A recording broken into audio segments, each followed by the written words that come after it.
There comes a moment every single human being recognizes. It usually happens in the quiet of the night, when you're lying in bed and the weight of everything you've been holding in your chest suddenly becomes too heavy to carry alone. It presses down like an invisible stone, making even the simple act of breathing feel like a task. Loneliness curls up so close to you that it almost feels alive, as if it has its own steady heartbeat, echoing in rhythm with yours. If you're hearing these words right now, then you know that moment. You know it not as an idea, but as something you've lived, something that has carved itself into your bones. And if it feels right, I invite you to pause for a second and tell me where you are listening from. Because what I'm about to share is not bound by geography or time. It has traveled silently, carried through centuries and across continents, to find its way to you tonight. Over 2,500 years ago, a prince made a decision that would alter the course of human history. He stepped away from his palace, his wealth, and every comfort he had ever known. Why? Because he could no longer bear to watch people suffer without searching for a deeper truth. He walked into silence, and in that stillness, he discovered something that would change the way we understand pain, depression, loneliness, and the possibility of healing. What he uncovered wasn't just philosophy or religion. It was a set of timeless keys, not heavy doctrines or rules, but 12 gentle openings into a wisdom you've always carried within yourself.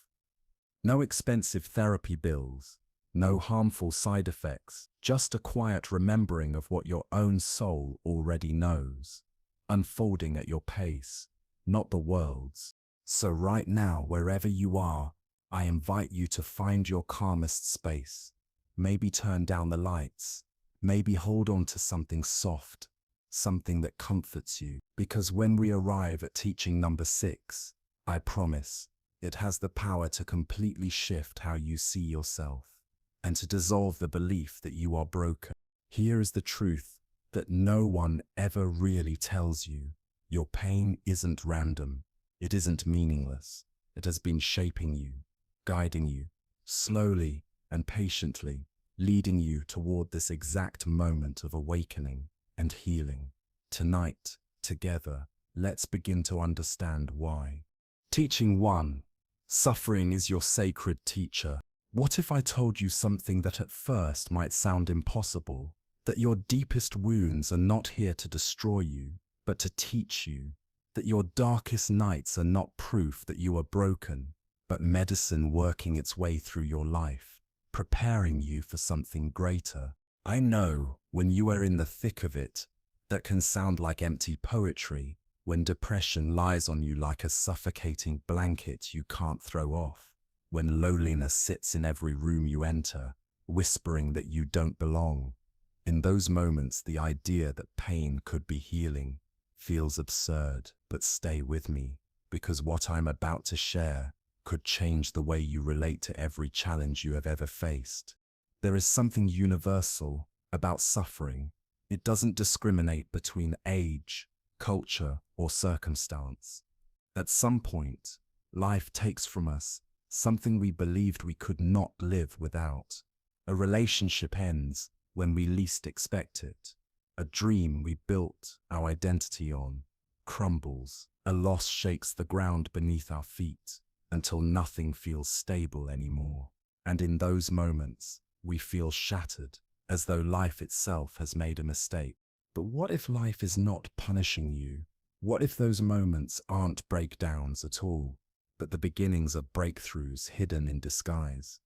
This was the radical discovery of the Buddha, sitting beneath the Bodhi tree. He did not turn away from suffering. He did not deny it or numb it. He looked directly into it, and what he saw was extraordinary. Pain was not an enemy. It was not a curse. It was information, an invitation. The Buddha once said, pain is inevitable. Suffering is optional. Here's what he meant. Life will always bring its share of challenges. Illness, loss, disappointment, change. That's pain. It comes to everyone. It is part of being alive. But suffering, that is different. Suffering is what happens when we resist that pain, when we wrap it in stories about our worth, when we convince ourselves it means we are unworthy, unlovable, or broken beyond repair. And that's where the first doorway of healing begins. When you start to see suffering not as a punishment but as your sacred teacher. Think for a moment about how your body heals even the smallest of cuts. It doesn't pause to judge itself for being injured. It doesn't label the wound as weakness or shame itself for breaking open. It simply begins. Quietly, steadily, faithfully, your body initiates the natural process of healing. White blood cells rush to protect you, new tissue slowly grows, and day by day the gap closes as if it were never there. Now here's the truth we so often forget. Your emotional self carries the same innate intelligence. Your heart, your spirit, your inner being, just like your body, knows how to heal itself. But somewhere along the way, we were taught to mistrust this wisdom. We were told to fear our pain, to numb it with distractions, to cover it with busyness, or to silence it with substances and noise. We began to believe that depression was a malfunction instead of a message, that loneliness was a flaw instead of a calling. But what if we've had it backwards all along? Your body doesn't require your conscious effort to mend a cut. It simply knows what to do. In the same way, your heart doesn't need force or judgment to mend its wounds. Healing comes naturally, organically, if only you allow it. The first step is simple, though not always easy. You must stop fighting the process. Think of the person who loses something they believed defined them. At first, the silence that follows feels unbearable, like standing in a room where every sound has been swallowed.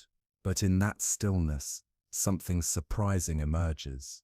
A deeper truth begins to whisper. That person often discovers their suffering wasn't random. It was pointing them toward a life more aligned with who they really are, a life that honors the quiet needs of their heart. Sometimes what we label as our worst moments, the heartbreak, the failure, the loss, are not endings at all. They are the doorways into the very life we've been searching for all along. This is why the Buddha's first noble truth begins here.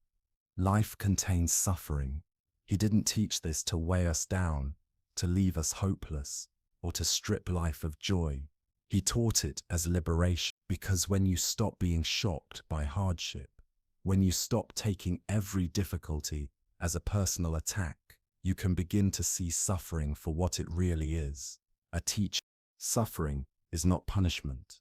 It is enrollment in the quietest, most profound wisdom school life has to offer. And the curriculum?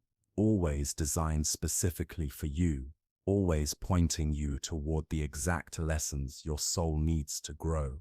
That loneliness you've been carrying, it may not be a defect. It might be your spirit whispering, you've hidden your true self for too long. It's time to show who you really are. That heavy depression pressing on your chest, it may not be a malfunction. It could be your innermost being saying this life you're living is too small for who you truly are. It no longer fits you. Your pain is not your enemy. It is your teacher. And like every good teacher, it will return to the classroom of your life again and again until the lesson is understood. But here's what is beautiful about the way natural healing works. You don't have to figure everything out tonight. You don't need to untangle every thought or resolve every struggle at once. You don't even need to have the answers. Healing begins not by solving, but by listening. So the next time that familiar ache rises in your chest, instead of immediately reaching for distraction, pausing the pain with scrolling, with noise, with numbing, try something different. Place your hand gently over your heart.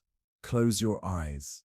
Take 3 long, slow breaths, and then ask softly, almost as if you are speaking to a dear friend, "What are you trying to tell me?"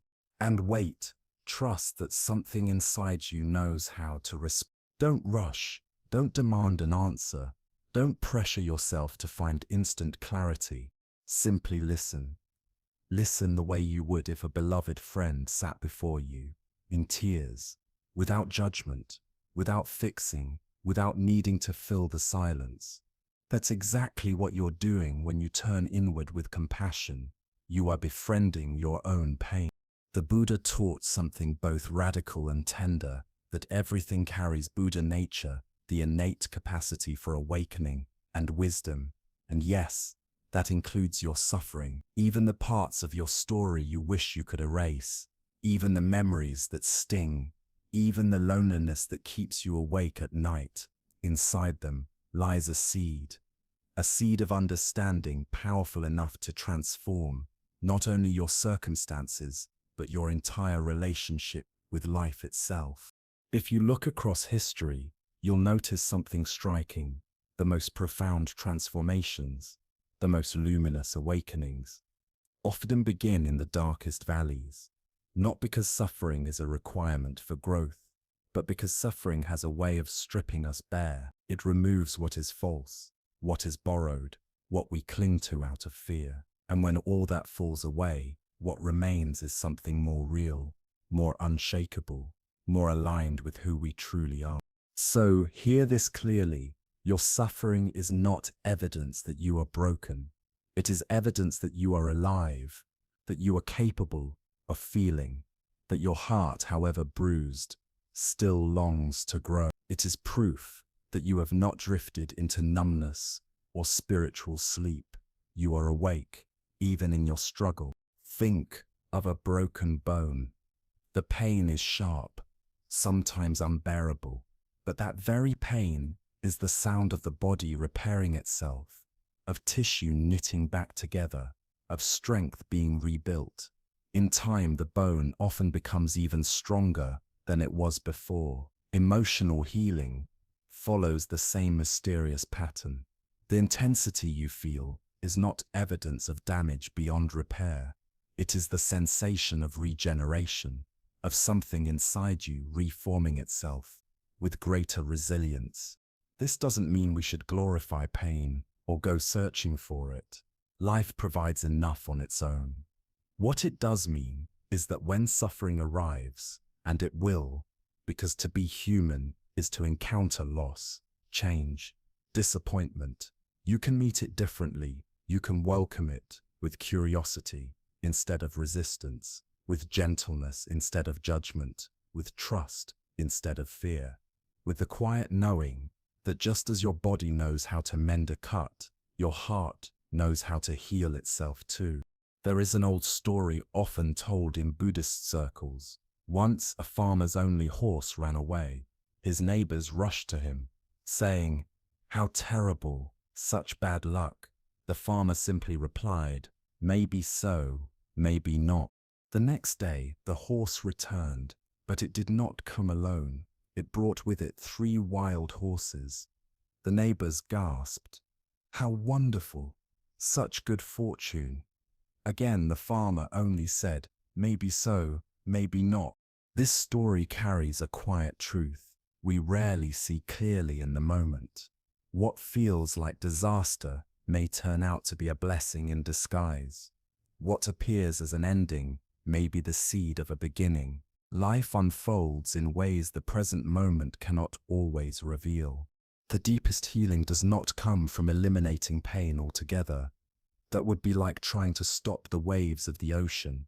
Instead, true healing comes from transforming our relationship with pain, from softening around it rather than hardening against it, from bowing to it as teacher rather than battling it as enemy. And here is the heart of it.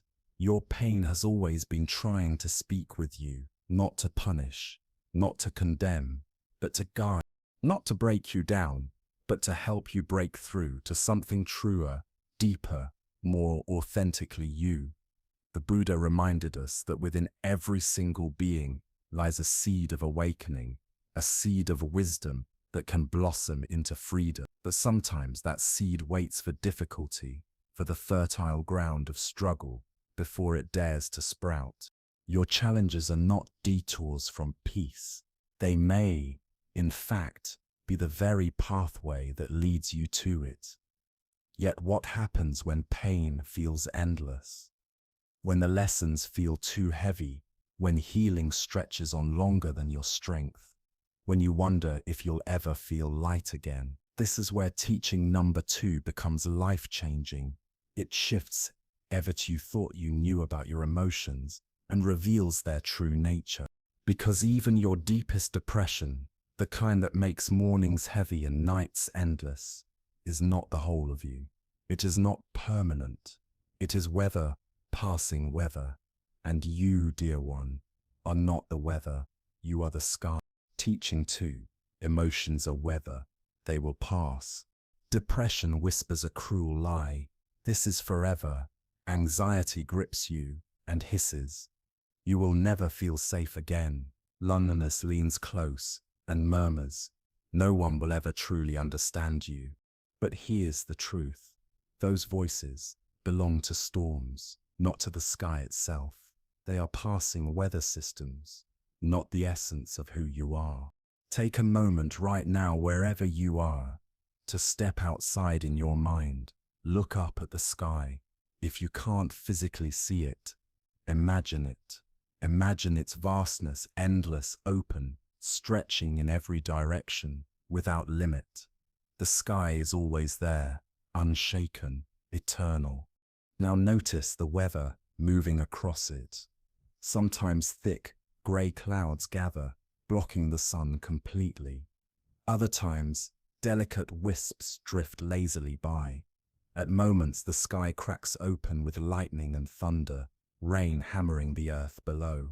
And sometimes, it is perfectly clear, bright, expansive, bathed in sunlight. But no matter what the weather looks like, the sky itself is never harmed. Clouds cannot stain it. Storms cannot diminish it. Even when the entire sky is hidden behind heavy darkness, the vastness remains untouched, waiting patiently on the other side. This is what the Buddha called anicca, impermanence. Everything that arises will also pass away. Every thought, every emotion, every sensation, none of them are permanent. They are all visitors, temporary guests in the home of your awareness. Yet when we are in the storm, we forget. Depression moves in like a thick fog, and suddenly we believe it will never leave. Anxiety sits on our chest, and we are convinced safety will never return. Loneliness pulls up a chair in the night and whispers that it will never, ever leave our side. These are not truths. They are weather pretending to be sky. Think back to the last time you had a fever. Your body temperature spiked, your muscles ached, and everything felt unbearable. But what happened? You didn't need to force the fever out. Your body, in its wisdom, allowed it to run its natural course. And eventually the fever broke. Your body knew what to do all along. Your emotions work the same way. They rise, they peak, and eventually they fall away. The sadness that feels endless, the despair that feels permanent, none of them can last forever. They are passing weather, and you are the vast, unshaken sky. Your fever eventually broke, your temperature returned to balance. Strength quietly returned to your limbs. The aches faded, almost without you noticing, until one day you realized you were simply well again. Emotional healing follows the same pattern. Like the fever, emotions move through cycles. They rise, they peak, and when allowed to run their natural course without resistance, they eventually clear. But here's the challenge. We have not been taught to trust this process. Instead, we've been trained to fear our emotional weather. We've been told that sadness is a defect, that anxiety is a malfunction, that loneliness is proof that something is wrong with us. So what do? We resist, we fight, we scramble to fix. We try to force the sun to shine when what we actually need is the courage to let the storm pass naturally. Here's the shift that changes everything. You are not your emotions. You are the awareness in which they appear. You are not depressed. You are experiencing depression. You are not anxious. You are experiencing anxiety. You are not broken. You are experiencing brokenness. Can you feel the difference? One way of seeing makes you the victim of your emotions, chained to them as if they are your permanent identity. The other frees you to become the witness, the spacious sky in which storms come and go. One story whisper, "This is who you are." The other gently reminds, "This is simply what you're moving through." And when this recognition takes root, something subtle but profound begins to shift. You stop taking every emotional wave so personally. You stop letting your moods dictate your worth. You start to observe them with compassion instead of fear, with curiosity instead of judgment. A simple practice. Let me guide you now through something gentle, something you can carry with you wherever you go. A practice for those moments when emotional weather feels overwhelming. First, find a position that feels comfortable. If you like, close your eyes. If that doesn't feel safe, simply soften your gaze and let it rest loosely on whatever is before you. Take a slow, steady breath in through your nose. Hold it lightly for just a moment, as if cradling it. Then release it slowly through your mouth, like exhaling through a straw. Feel your body soften just a little more with the out-breath. Now bring awareness to whatever emotion is visiting you right now. Don't try to change it. Don't analyze it. Just notice. If you feel heavy, imagine that heaviness as dark, thick clouds moving through your inner sky. See them drifting slowly, almost imperceptibly, across a vast horizon. If you feel restless, picture that energy as wind. It may be strong, swirling, unpredictable, but notice that it moves. It never stays fixed. If you feel numb, let that numbness become a gentle snowfall in your imagination, quiet, delicate, covering the ground in stillness. Whatever weather has come to you in this moment, allow it. Breathe with it. Don't try to blow away the clouds. Don't try to stop the wind. Don't try to melt the snow. Simply let the sky of your awareness hold it all with infinite patience. Notice something important here. No matter what weather appears, the sky itself remains unchanged. The clouds cannot harm the sky. The storm cannot diminish its vastness. And your emotions, no matter how fierce, cannot damage the essential you. Take a few more breaths here. In, out, watching, allowing, being the sky. Can you feel the shift? That gentle remembering that you are so much more expansive than whatever you are experiencing in this moment. If this is landing for you, imagine sharing that realization, like a quiet nod with all the theirs who are practicing this same truth right now. There is something powerful in knowing we are all learning, together, to be the sky. Even the Buddha himself, after awakening, still felt the full range of human emotions, joy and sorrow, calm and restlessness, laughter and grief. Awakening did not erase them. It simply changed his relationship with them. He was no longer tossed helplessly by the storm. He had realized himself as the sky that holds it all. He felt sorrow when those he loved passed away. He knew the sting of illness when his body grew frail. He tasted disappointment when people turned away from his teachings, unable to grasp them. The Buddha never denied these moments. He never pretended he was immune to the rawness of human experience. Yet, he carried within him a deeper knowing, a clarity that all of it, every rise and fall of emotion, was weather. It moved across the vastness of his being, but never touched his true nature. This doesn't make you cold. detached, or unfeeling. Quite the opposite. It makes you free. Free to stand in the storm without drowning. Free to feel grief without becoming grief. Free to move through despair without letting it write your identity. Imagine the ocean during a storm. The surface is chaos, waves rising like mountains, winds tearing the waters, foam scattered everywhere. It looks violent, dangerous, out of control. But if you dive even a few feet beneath, the waters are already calmer. Dive deeper still, and there is silence, a profound stillness untouched by the storm raging above. This is you. Your storms happen at the surface of your awareness. But deep within there is always a steady current, always an unshaken peace. The more you practice being the sky instead of the weather, the easier it becomes to reach that depth, even when the surface feels unbearable. You learn to touch the stillness that was always there. This doesn't mean you should deny your feelings or pretend they don't matter. Suppression is not freedom. Pretending is not peace. Your emotions are teachers.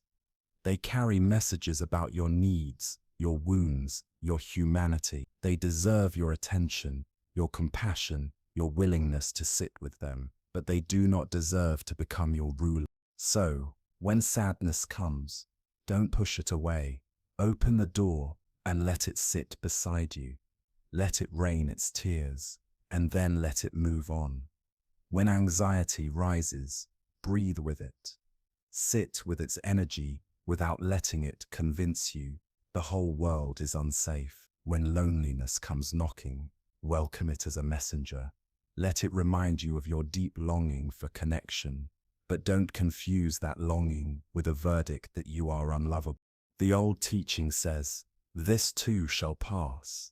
4 small words, endless medicine. When joy is here, this too shall pass. So drink it fully, savor it as you would sweet nectar, because you know it's precious. When sorrow is here, this too shall pass. So don't let fear convince you it's forever. Pain is not permanent. It moves, it shifts, it changes shape. Your depression will lift, like fog dissolving in the first light of dawn.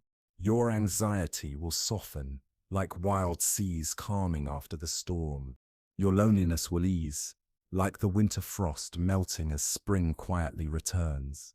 But here's the deeper truth. You don't have to wait for the storm to end to feel peace. You don't have to sit in misery, holding your breath until the sun comes back. Peace is not something that comes after. It is always here, now, waiting in your recognition of what you are. You are not you are the vast, endless sky, untouched, unbroken, unchanged. The next time your emotions feel unbearable, try shifting your language. Words have power. They shape the way we live inside our own skin. Instead of saying, "I am sad," whisper gently to yourself, "Sadness is moving through me." Instead of saying, "I am anxious," try, "Anxiety is visiting me." Instead of "I am depressed," practice, "Depression is here right now, passing through my sky." This may seem like a small change, just words, but it is not. It's a radical shift in identity. One binds you to the storm as if it is your name, your essence, your truth. The other returns you to your vastness. It reminds you, you are the witness, not the weather. You are the sky, not the storm. And speaking of storms that feel endless, there's one that many of us fear the most. Loneliness, that aching sense that we are cut off, that no one sees us, that no one truly understands. It convinces us that we are fundamentally separate, destined to walk this world alone. But what if loneliness has been misunderstood? What if it isn't the enemy we imagine? Teaching number 3 will show you why loneliness itself might be holding a hidden gift, a quiet invitation towards something far more beautiful than you've realized. The Buddha himself was no stranger to human sorrow. He felt sadness when those dearest to him passed away. He endured the ache of physical illness in his own body. He knew the sting of disappointment when people turn away, unable to grasp his teachings. Yet through it all, he carried a profound remembrance. These were not his essence. These were weather patterns, passing experiences, not the eternal sky of his true nature. And here lies the liberation for you as well.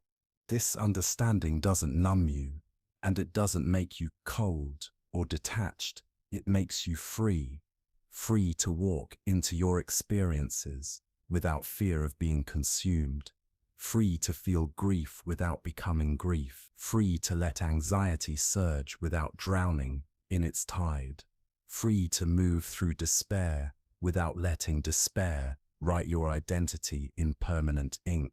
Picture the ocean during a storm. The surface thrashes with violent waves, massive walls of water colliding, foam whipped into the air, chaos everywhere. It looks unbearable. But sink beneath the surface, just a few feet down, and the turbulence already begins to soften. Go deeper still, and you'll find an unshakable stillness, a silence untouched by the wild storm raging above. This is the truth of your being. Emotional storms rise and fall at the surface of your awareness, but deeper within you, always there is calm, there is stillness, there is peace. The practice of remembering you are the sky, not the weather, is like diving beneath the surface again and again until it becomes second nature. The more you return to this depth, the more accessible it becomes, even in the middle of life's most turbulent moments. Now, this doesn't mean you should deny or suppress what you feel. Peace is not pretending. Freedom is not repression. Your emotions carry wisdom. They are messengers with lessons in their hands.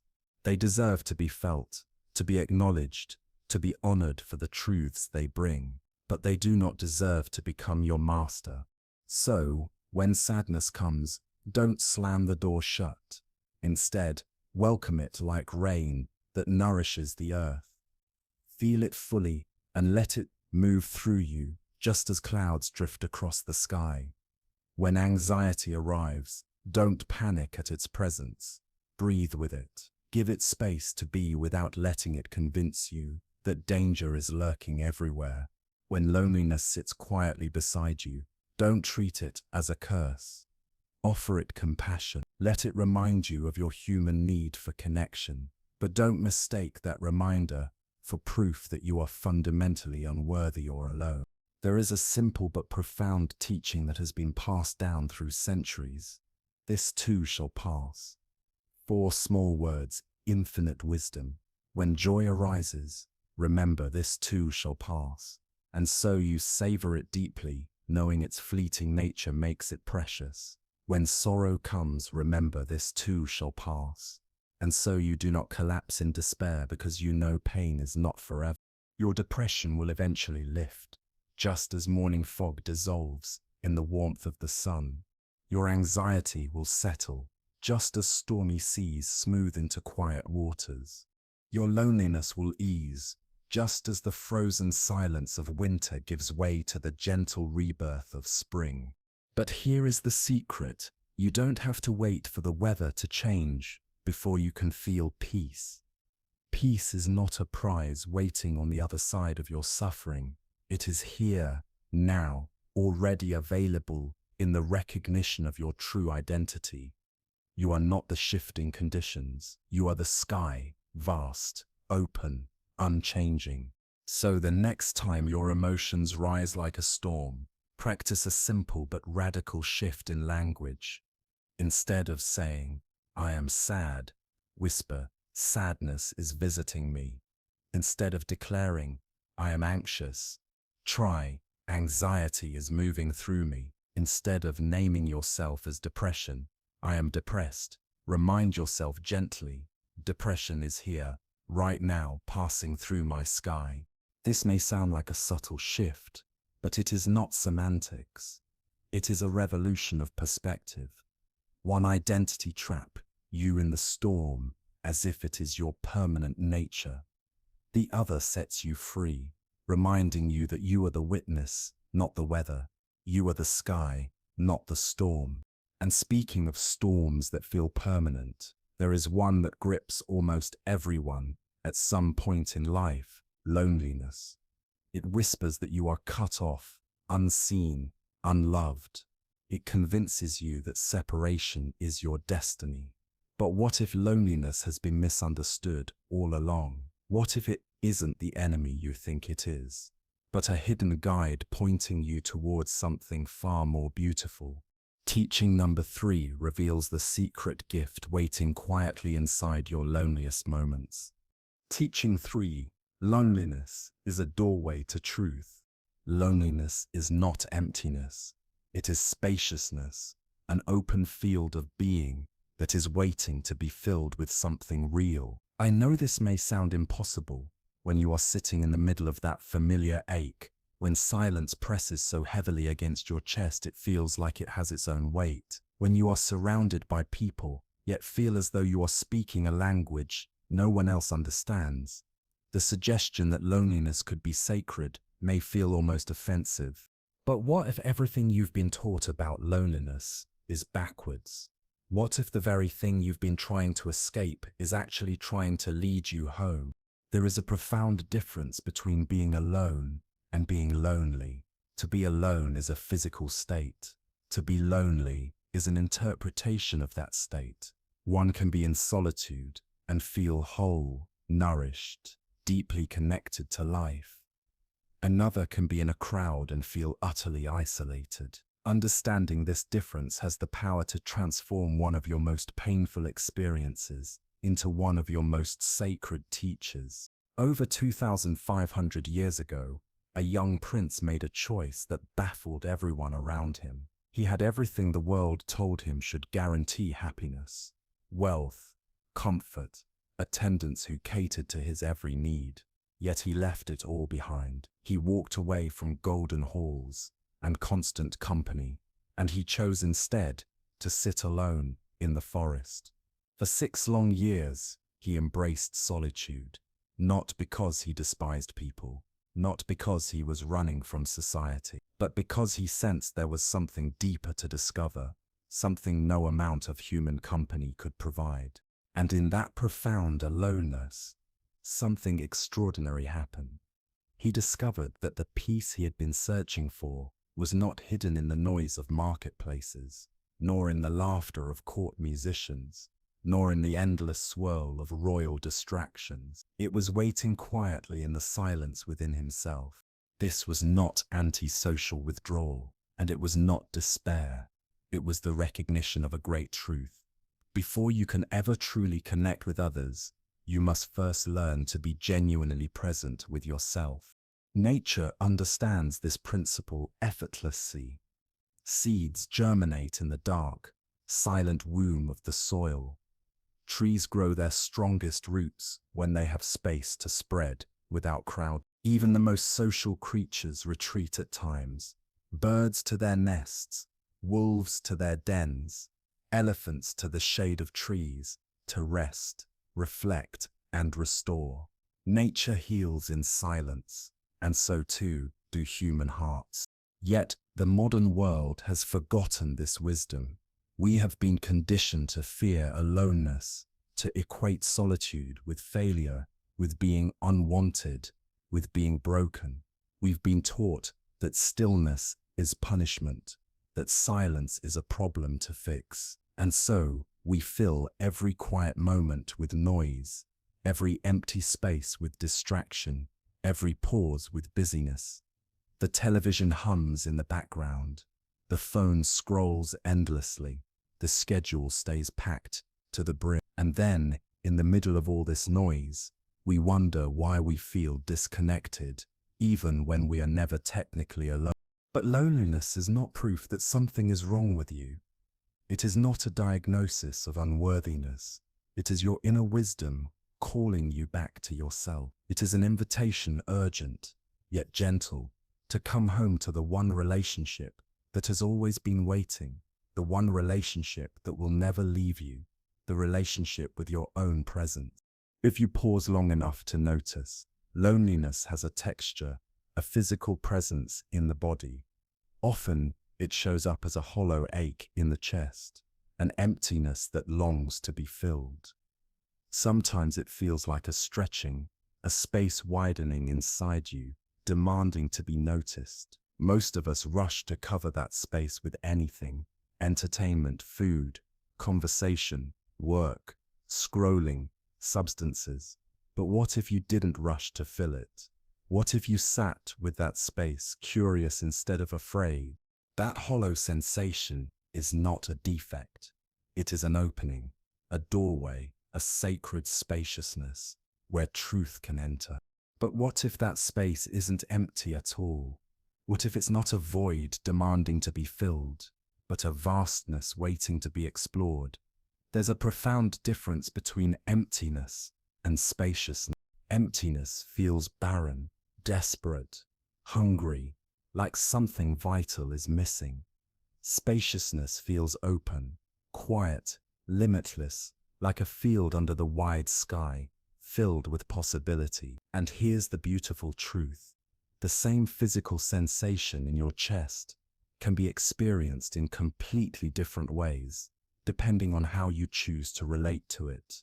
When you feel lonely, the instinct is often to escape, to grab your phone, check for messages, scroll endlessly, or plan the next social interaction. But what if, just once, you resisted that reflex? What if instead of running from the hollow ache, you leaned gently into it?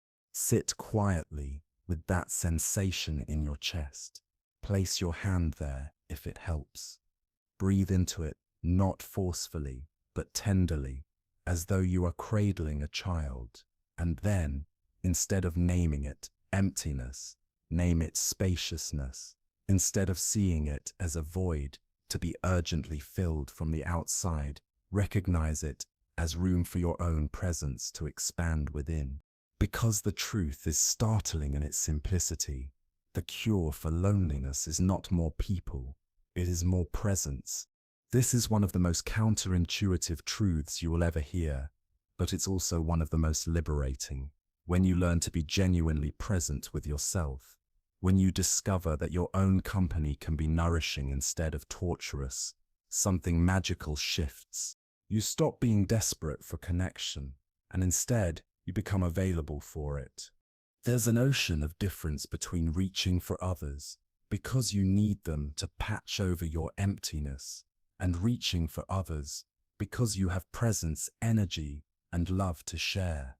One approach comes from lack and inevitably leads to clinginess, dependency, and anxious attachment. The other springs from abundance and naturally creates space for intimacy, freedom, and genuine joy.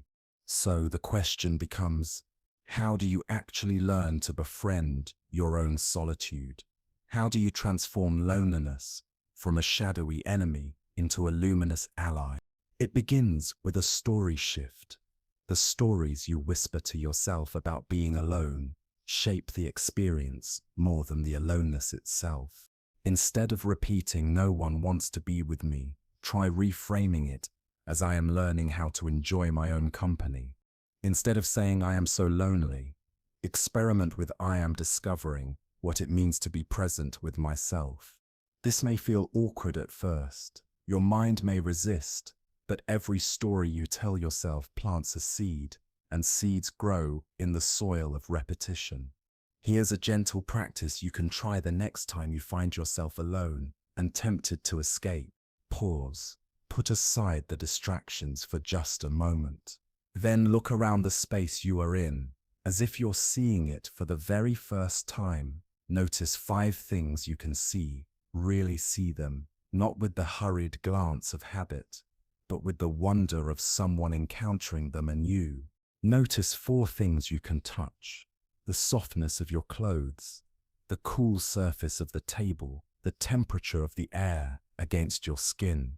Notice 3 things you can hear: the hum of appliances, the faint rhythm of your own breathing, perhaps distant sounds of life moving outside your window. Notice 2 things you can smell: The scent of food lingering in the room, the faint fragrance of soap on your hands, even the neutral smell of the air itself.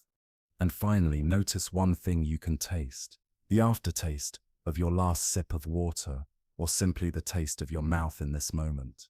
This simple grounding exercise returns you to the only place loneliness cannot survive, the present moment. Loneliness is fueled by stories of the past.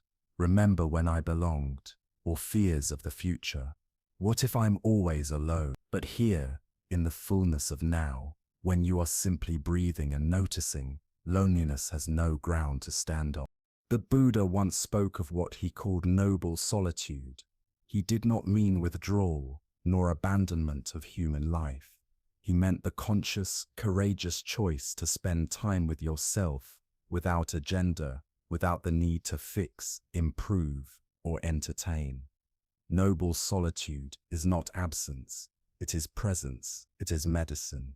It is the moment when you sit down quietly, and instead of looking outward for rescue, you discover that your own presence has been waiting all along to welcome you home.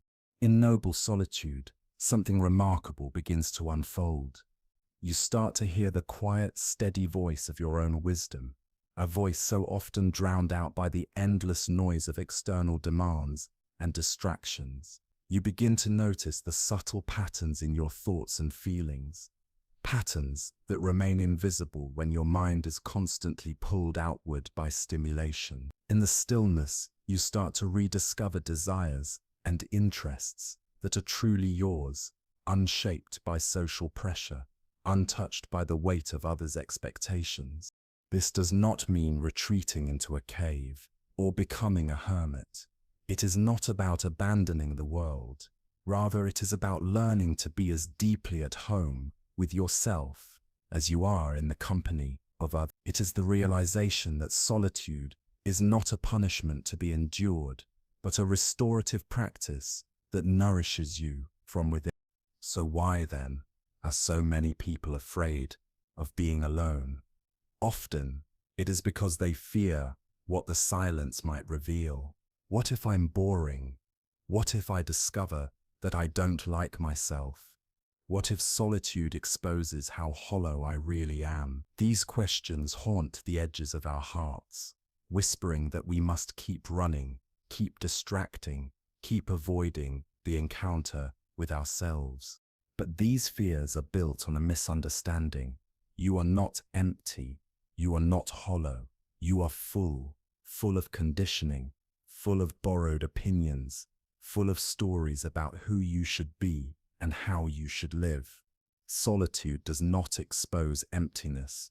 It gently strips away illusions. It reveals authenticity. When the outer noise fades and you sit in genuine silence, what rises to the surface is not a void, but your essence, the real you beneath the masks, the roles, and the endless performances. And that essence is never boring, never hollow, never insignificant. That essence is the very presence you have been keeping in every place outside yourself. In truth, the loneliness you feel is often not a flaw in you. It is your authentic self calling out. It is the soul's whisper saying, "Remember me, come back to me. I have been waiting quietly while you searched everywhere else. Here I am." This is why solitude can feel so intimidating at first. It asks you to sit without distraction. It invites you to remove the masks you wear in social situations. It calls you to meet yourself fully, unguarded, in your raw humanity. Such intimacy with your own being can feel tender, even frightening, because it is unfamiliar. Yet it is precisely in that vulnerability that healing begins. And here's the grace of natural healing. It unfolds gradually, at its own gentle pace. There is no need to plunge into deep silence for days at a time. You can begin with small steps. Spend just 5 minutes in the morning sitting quietly before reaching for your phone. Take a short walk without music, podcasts, or conversation. Only the sound of your footsteps and your breath. Eat one meal in silence. really noticing the flavors, the textures, the act of nourishing your body. These little moments do not diminish you, they expand you. They do not make you lonelier, they deepen your presence. They do not cut you off from the world. They prepare you to show up more authentically, more compassionately, more vibrantly when you do meet others. The Buddha himself spent 6 years in the forest, not because he rejected humanity, but because he understood a timeless truth. The quality of your relationship with others can never exceed the quality of your relationship with yourself. If you're restless, needy, or disconnected within, you will carry that same energy into every bond. But when you are at peace in your own company, relationships stop being a form of escape. They become expressions of who you truly are. When you are rooted in solitude, you stop grasping at connections that deplete you just to avoid the fear of being alone. Instead, you begin to choose with wisdom. You open to relationships that nourish you, challenge you, inspire you, and invite you to grow. Loneliness, then, is not a punishment for being unworthy of love. It is an invitation, an opening, a threshold, leading you back to the most important relationship of all, the one with your own presence. And from that foundation of self-companionship, every other relationship in your life becomes richer, deeper, and more fulfilling. It is an invitation to discover that you have never truly been alone at all. You have always had yourself. You have always had this moment.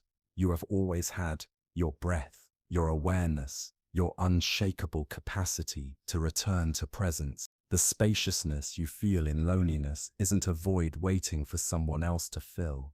It is the natural expanse of your open heart, waiting to be recognized. Once you see this, solitude changes its shape.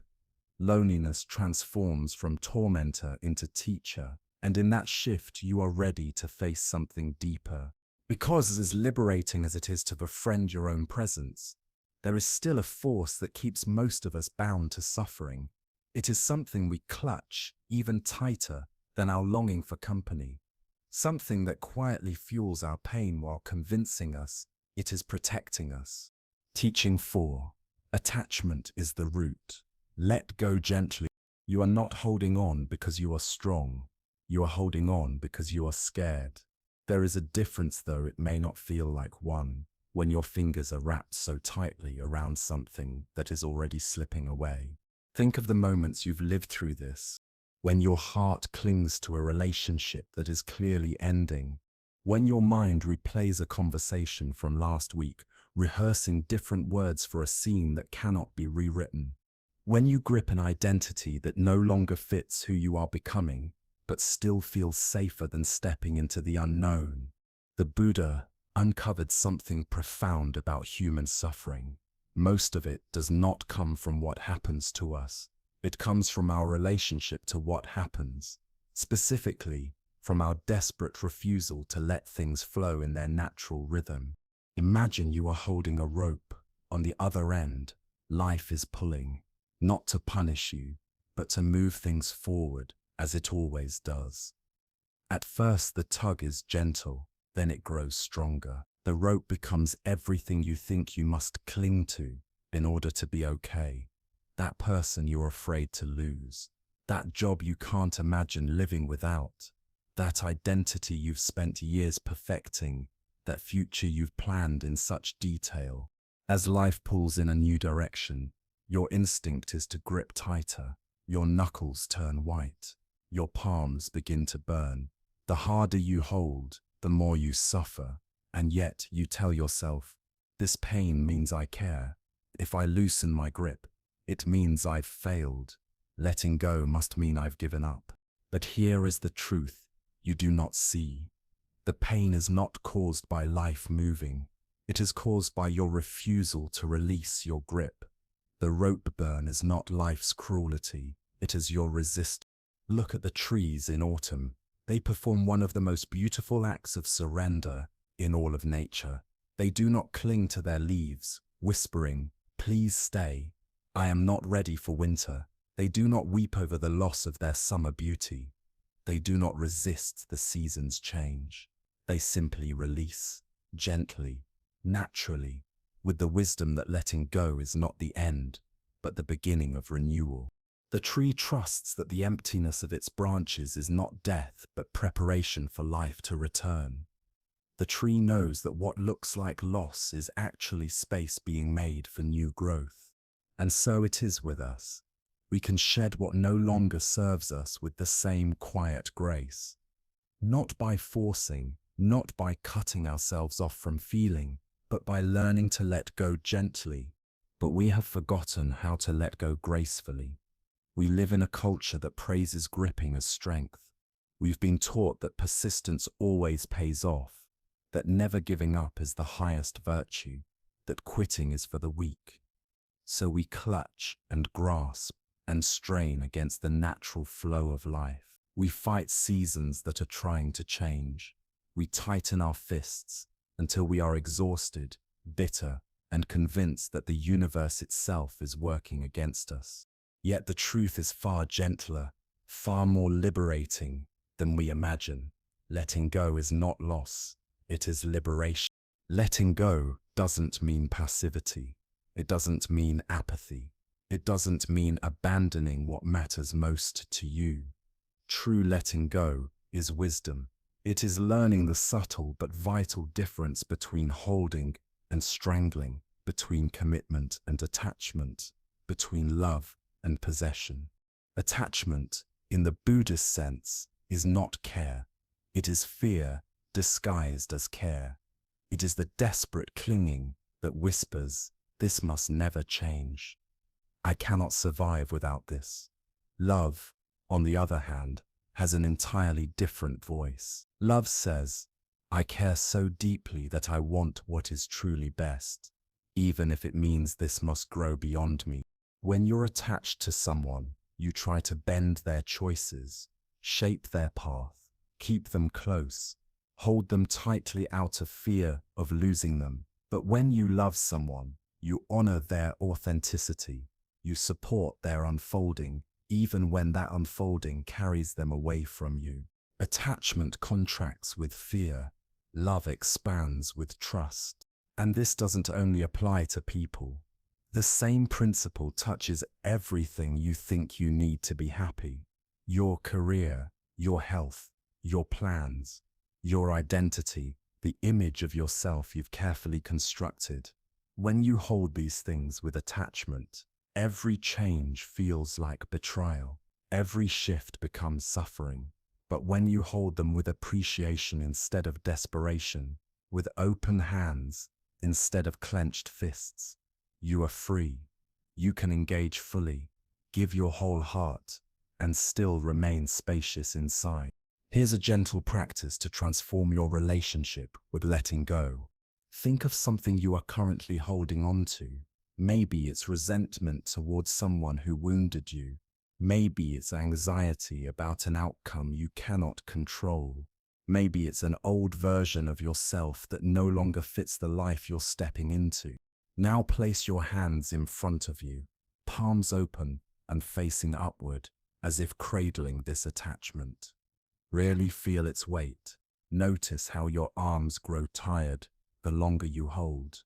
See how effortful it is to keep carrying what may not belong to you anymore. Take a slow, deep breath. As you exhale, imagine this attachment as a small bird resting in your palms. The bird represents the very thing you've been gripping. With your next breath out, picture the bird gently lifting its wings and flying away. You are not throwing it out. You are not forcing it to leave. You are simply opening your hands, allowing it to rise if it chooses. Now look at your empty hands. Empty, yes, but also light. Empty, but free. Free to receive something new. Free to rest without endless gripping. Free to hold again when the time is right. This is what healthy letting go feels like. Not violent, not forced, but natural, like the soft fall of leaves in autumn, like the breath that leaves your lungs so another can enter, like a river finding its way to the sea without needing to be pushed. And yet, if it is this natural, why does it feel so terrifying?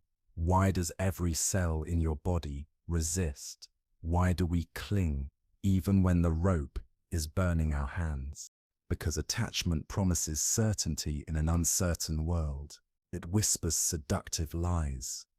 If you can just hold on to this, you will be safe. If you don't let this go, you will never be alone. If you can control this one thing, everything will be okay. But this is an illusion. The only certainty in life is change itself.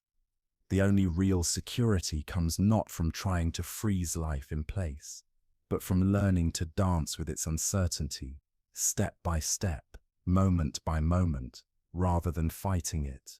Think of water flowing down a mountain. It does not demand that the rocks move out of its way. It does not complain that the path is unfair. It simply finds a way around the obstacles, carving new channels where none existed before. Water does not try to widen the riverbank or argue with gravity. It surrenders to the pull, and in that surrender discovers its greatest strength. This is the natural way of life, the way of healing and growth, not through force, not through rigid control, but through trust and flow. There is a profound tenderness that arises the moment you stop resisting what is already trying to leave your life. You begin to see clearly that your white-knuckle grip was never truly about love. It was about fear. Fear that you are not strong enough to handle loss. Fear that without this person, this role, this certainty, you will collapse. Fear that letting go would mean your care, your devotion, your investment was meaningless. But caring and clinging are not the same thing. Clinging is fueled by fear, but love is expansive. You can love someone with your whole heart and still give them the freedom to walk their own path. You can cherish something deeply and still hold it lightly. You can commit fully to the present while remaining open to whatever the future brings. When you practice letting go, you are not becoming cold, detached, or indifferent. You are becoming wise. You are learning to trust the natural intelligence of life itself, the same intelligence that beats your heart without you asking, that heals your wounds, that turns seeds into forests and night into day. This intelligence knows when things must change. It knows when a relationship has fulfilled its purpose, when a chapter has reached its ending, when old skins must be shed for new life to emerge. Resisting this natural rhythm is like trying to stop the seasons. You can fight autumn with all you might, but the leaves will still fall. You can demand that winter never come, but the snow will still arrive. Fighting change exhausts you, but it never stops the turning of the wheel. And yet, when you align with life's rhythm instead of resisting it, something shifts. Space opens up, possibility appears. Energy that was trapped in holding on becomes available for creating, exploring, and welcoming what is next. Every ending quietly contains a beginning. Every loss is also an opening. But you cannot receive what is trying to enter your life if your hands are still clinging to what is leaving. Letting go, then, is not about not caring. It is about caring so deeply that you choose truth over comfort, growth over false security, love over possession. It is about trusting that you are resilient enough to meet whatever comes next. And you are. You are more resilient than your fear believes, stronger than your attachments, vaster than your need to control. The Buddha taught that all suffering arises from attachment to the impermanent, but he also revealed the way of liberation, to recognize impermanence itself as the very doorway to freedom, to flow with change instead of fighting it, to surrender like water instead of breaking like stone. This is not a switch you flip. It is a practice, a gentle training of the heart. Some days you will find yourself gripping out of habit, fear, or longing. Some days you will feel the rope burning in your hands even as you refuse to release it. That's okay. Letting go is not a single act. It is a path, a returning, a softening into trust again and again. Other days you will remember to simply open your hands and trust the process. And that too is part of the practice. Both the grasping and the releasing are steps along the journey. Be patient with yourself as you learn this new rhythm of being. Be gentle with the tender parts of you that are still afraid to let go, for those parts have only ever been trying to protect you in the ways they know best. They are not your enemy, they are your younger selves clinging to safety. When we finally release our desperate grip on how we think life should unfold, we create a spaciousness within us, an openness where something unexpected and magical can arrive. We begin to discover that peace was never found in the struggle to control or in the endless reaching for more. Peace does not come from always getting what we desire. Peace comes from learning to want, to embrace, to accept what is. And what is in this very moment is always enough when we stop demanding that it be different. Next, we move into an even deeper truth, the question of where true peace actually resides. It is not hidden in a faraway future or buried in a memory of the past. It has always been closer than you think. Teaching 5, the present moment is where peace lives. Peace is not hiding somewhere in the distance, waiting for you to chase it down. Peace is not a reward at the end of the path. It has been here all along, quietly waiting in the rise and fall of your breath. Right now, in this very instant, as these words pass into your awareness, peace is already available to you. Not when you finish this audio, not when you solve every problem, not when you finally figure out the meaning of your life. Right here, in the steady rhythm of air moving gently in and out of your lungs, peace lives. But your mind has woven a different story, hasn't it? It has told you again and again that peace is something to earn, something to strive toward, something just beyond your reach. It whispers that peace is waiting at the end of a very long to-do list, or after a particular achievement, or once you've finally become the person you imagine you should. Your mind has become a restless time traveler, dragging you backward into yesterday's regrets, or forward into tomorrow's worries, anywhere but the only place where life is actually happening. Here's a truth that may surprise you. Your mind can only create suffering when it pulls you away from now. Anxiety belongs to tomorrow. It thrives on what-if scenarios, on imaginary catastrophes that have not yet happened and may never happen. Depression belongs to yesterday. It feeds on what was lost, what went wrong, what can never be undone. But peace only exists here, in the immediacy of now. Every breath you take happens in the present. Every cell in your body regenerates here, in this timeless moment. And so does peace. Not through thinking about peace or planning for peace, but by gently arriving where you already are. So pause. Take this as an invitation to really notice where you are right now, as if the world before you has never been seen by your eyes. Feel the surface beneath your body, soft or firm, warm or cool. Notice how it supports you without asking for anything in return. Let your ears open to the sounds that surround you. Don't rush to label them as pleasant or unpleasant. Don't categorize or judge. Simply listen, as though the whole universe is speaking in its own language of rustles, hums, and silences. Maybe there's the distant hum of traffic outside your window, a reminder of the world moving around you, or perhaps you can hear the faint buzz of electricity, a quiet vibration filling the silence. And if you listen closely enough, you might even hear the rhythm of your own heartbeat, steady, and faithful, carrying you through this moment. Feel the air resting against your skin. Notice the subtle temperature, the whisper of movement, the way even stillness is alive with sensation. These are the details we usually pass by unnoticed, but they are the gateways to presence. This simple noticing, this returning to what is right here, is the medicine your anxious mind has been searching for everywhere except where peace actually lives. The Buddha himself wandered far in search of answers.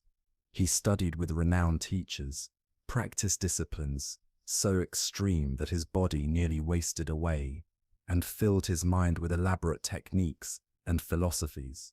But his true awakening did not arrive in complexity. It came in the simplest of ways, by sitting still beneath the Bodhi tree and finally allowing himself to be completely present with what was already here.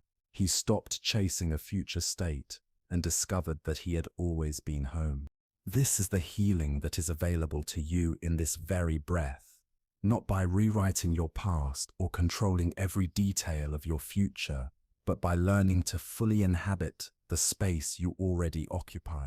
Let me guide you through a practice gentle, ordinary, yet powerful enough to shift your nervous system and bring you back into alignment with peace. You can do this anywhere, at any time, whenever you feel yourself pulled away. If you can, find something warm to drink, a cup of tea, coffee, or even just warm water.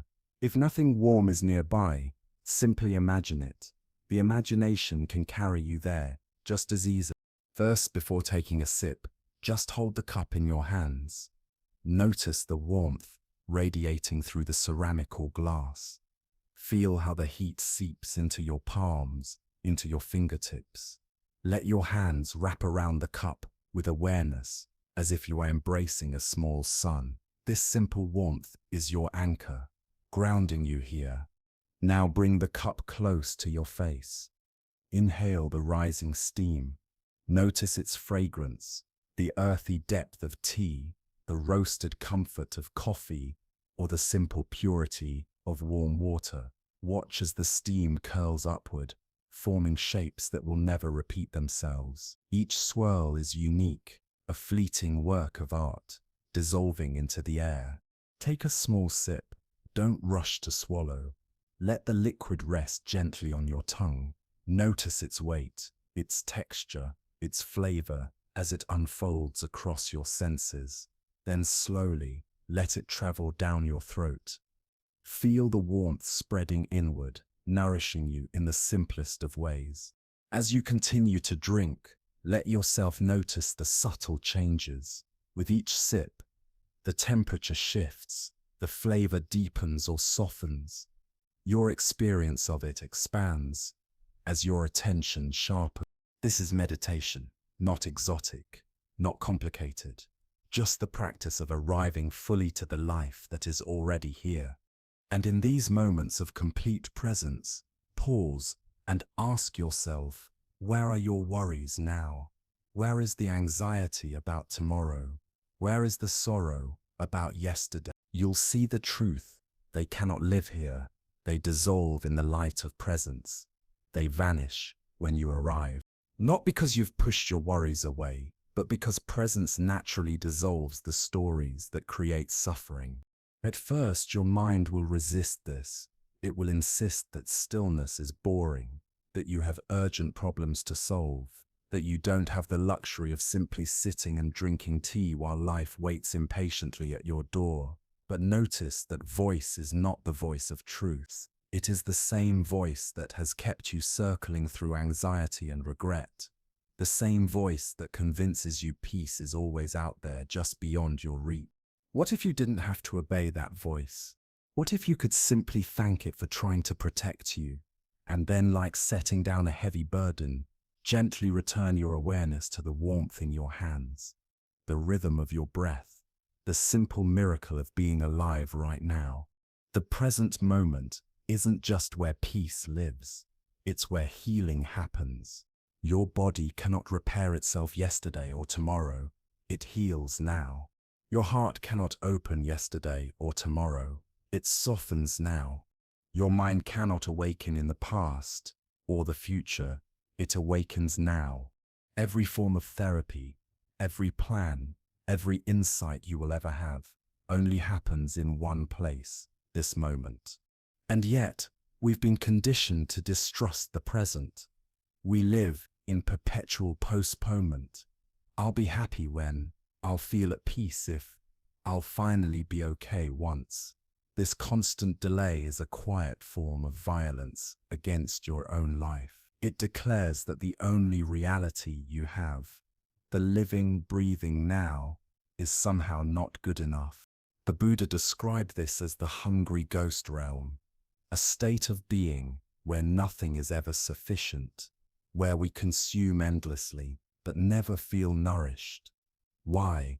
Because we're trying to feed ourselves with thoughts about life instead of life itself. But life itself is already here. It's in the texture of your clothes against your skin. It's in the gentle rise and fall of your chest. It's in the way light and shadow shift across the room. This unadorned simplicity is your real life, not the one you're planning, not the one you're regretting, but this. When you truly understand this, something radical shifts. You stop waiting for permission to rest in peace. You stop bargaining with yourself. I'll relax once I've finished everything. You realize peace has never been absent. It's always been waiting here, in the immediacy of now. This doesn't make you careless about your future. On the contrary, it transforms the way you meet it. You stop sacrificing your present for an imagined tomorrow that may never arrive as you expect. You learn to plan from presence instead of from panic, to act from peace instead of desperation, and your body knows the difference. When you root yourself in presence, your nervous system softens, your breath deepens, your heart steadies, your immune system strengthens. This is not only emotional well-being, it is physical healing, right down to your cells. Presence is not just a state of mind, it is medicine. The mud didn't contaminate the lotus, the mud nourished it. And the same is true for you. You are that lotus, and everything you call your mud, your depression, your anxiety, your heartbreak, your failures, the nights when you thought you wouldn't make it through, the moments of collapse you were sure would destroy you. None of it has disqualified you from beauty. All of it has been the soil of your awakening. Without the mud, there is no lotus. Without the darkness, the light within you would never be revealed. What you've been calling brokenness is often the very process by which life breaks open what no longer serves you. The shell must crack for the seed to grow. The cocoon must split for the butterfly to emerge. The night must deepen before the dawn arrives. So, when you feel like you are falling apart, consider this. Maybe it isn't destruction. Maybe it's transformation. Maybe the pieces of you that are crumbling are simply the false identities, the heavy masks, the old stories you can no longer carry. Maybe what's collapsing is not your life, but the illusion that you were ever supposed to be anything other than who you truly are. The Japanese have an art form called kintsugi, the repairing of broken pottery with veins of gold. Instead of hiding the cracks, they illuminate them. The repaired vessel becomes more valuable, not less, because of what it has been through. The gold doesn't disguise the breakage, it honors it. You are the same. Your cracks are not proof of your weakness. They are the lines where the light enters. They are the places where grace pours in. They are the evidence that you have lived, that you have endured, that you are still here. Every breakdown you've survived has made you more real, more compassionate, more tender, more human. You understand pain more deeply now. You recognize suffering in others, because you have walked through it yourself. And this recognition, this capacity to feel, to connect, to care, is not weakness. It is your awakening heart. The mud was never meant to drown you. It was meant to teach you how to rise. So the next time you find yourself in the thick of it, when the darkness feels endless and your own thoughts feel like quicksand pulling you under, remember the lotus. Remember that beauty often grows in the most unlikely places. Remember that what feels like the end is often the beginning in disguise. You are not broken. You are opening. You are unfolding into the fullness of who you were always meant to be.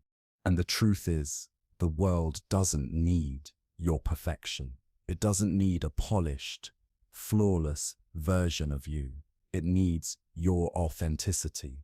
It needs the you who has walked through the mud and found the courage to bloom anyway. Is actually the rich soil from which your awakening grows.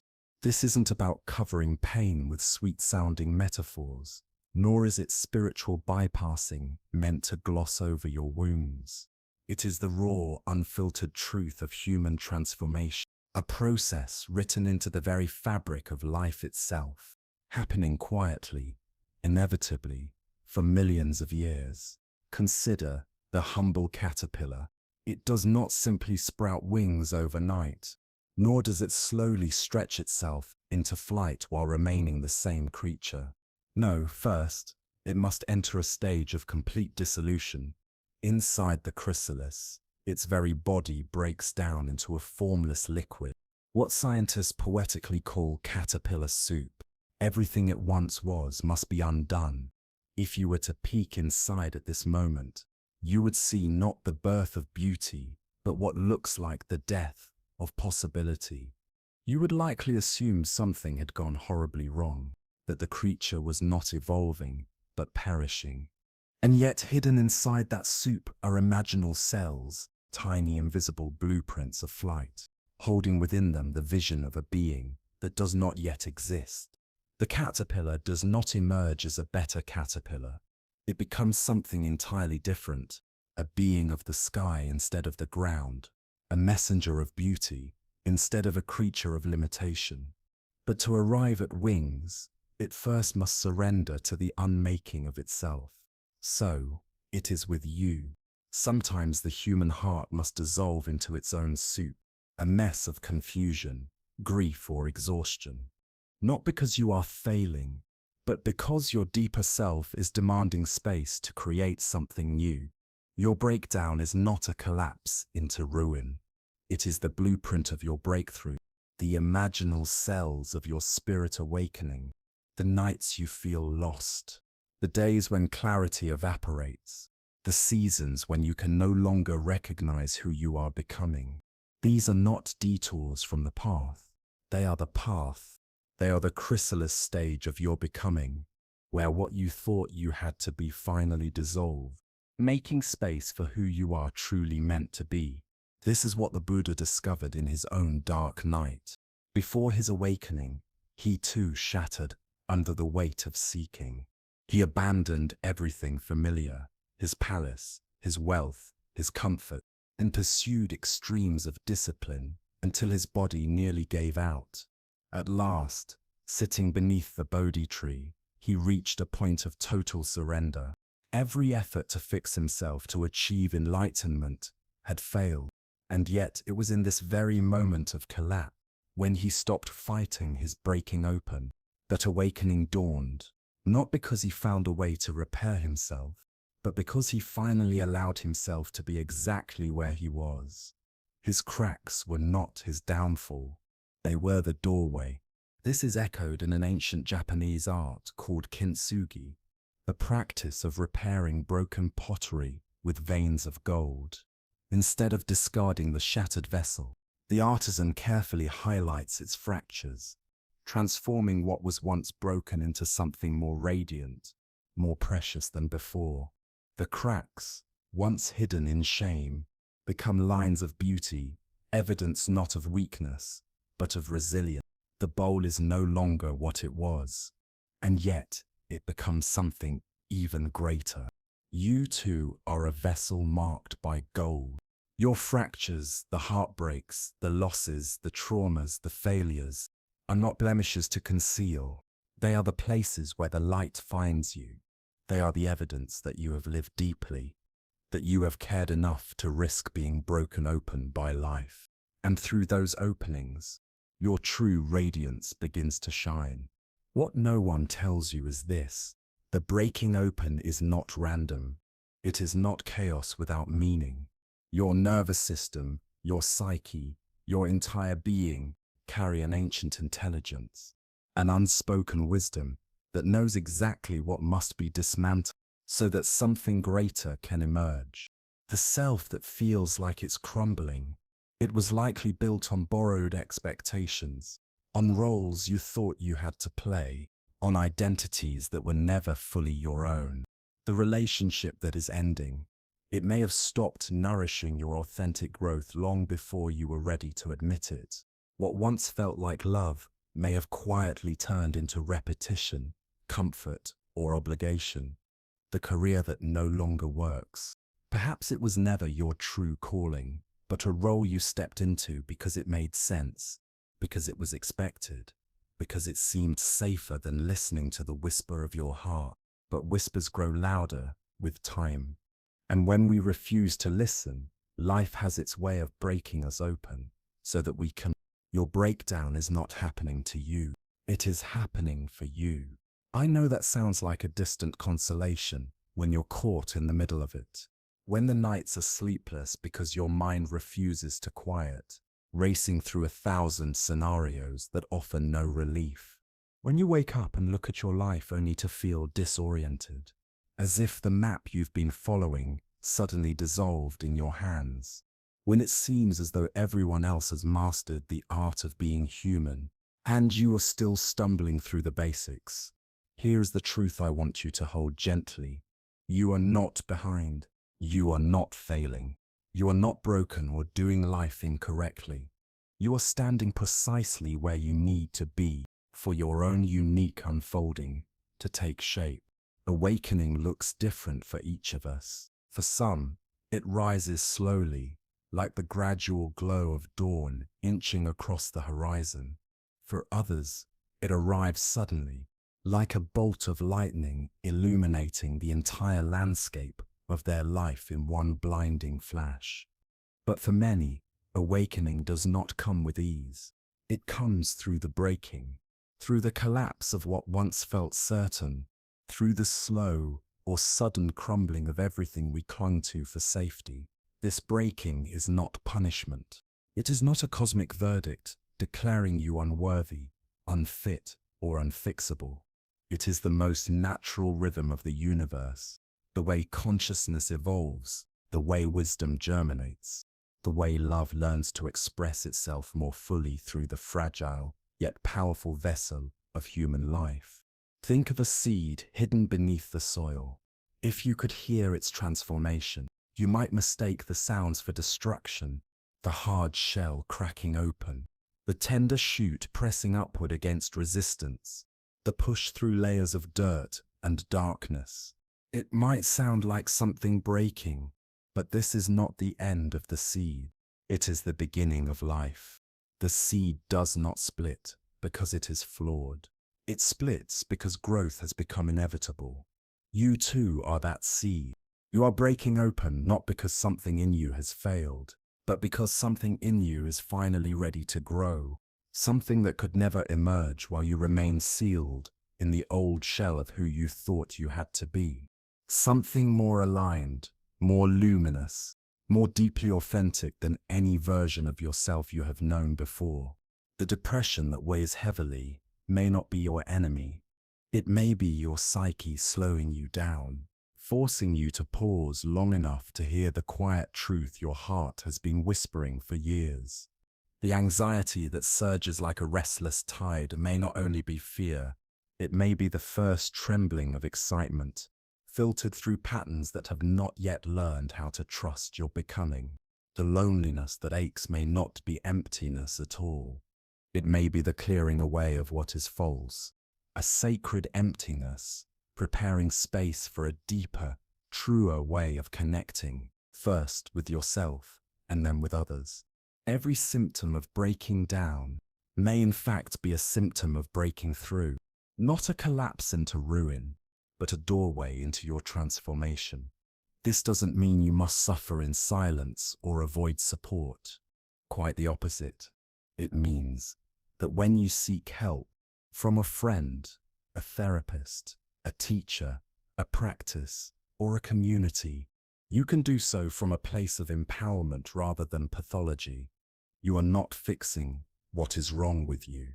You are receiving support for the most natural, ancient, and sacred process of becoming. Because who you used to be may have been beautiful, but who you are becoming is your birthright, and your becoming is bigger, deeper, and more radiant than anything you could have scripted on your own. The Buddha himself taught that every being carries Buddha nature, the innate seed of awakening that can never be destroyed, no matter how many storms batter your life, no matter how many mistakes you've made, no matter how many nights you felt like giving up. Your Buddha nature is not fragile. It is eternal.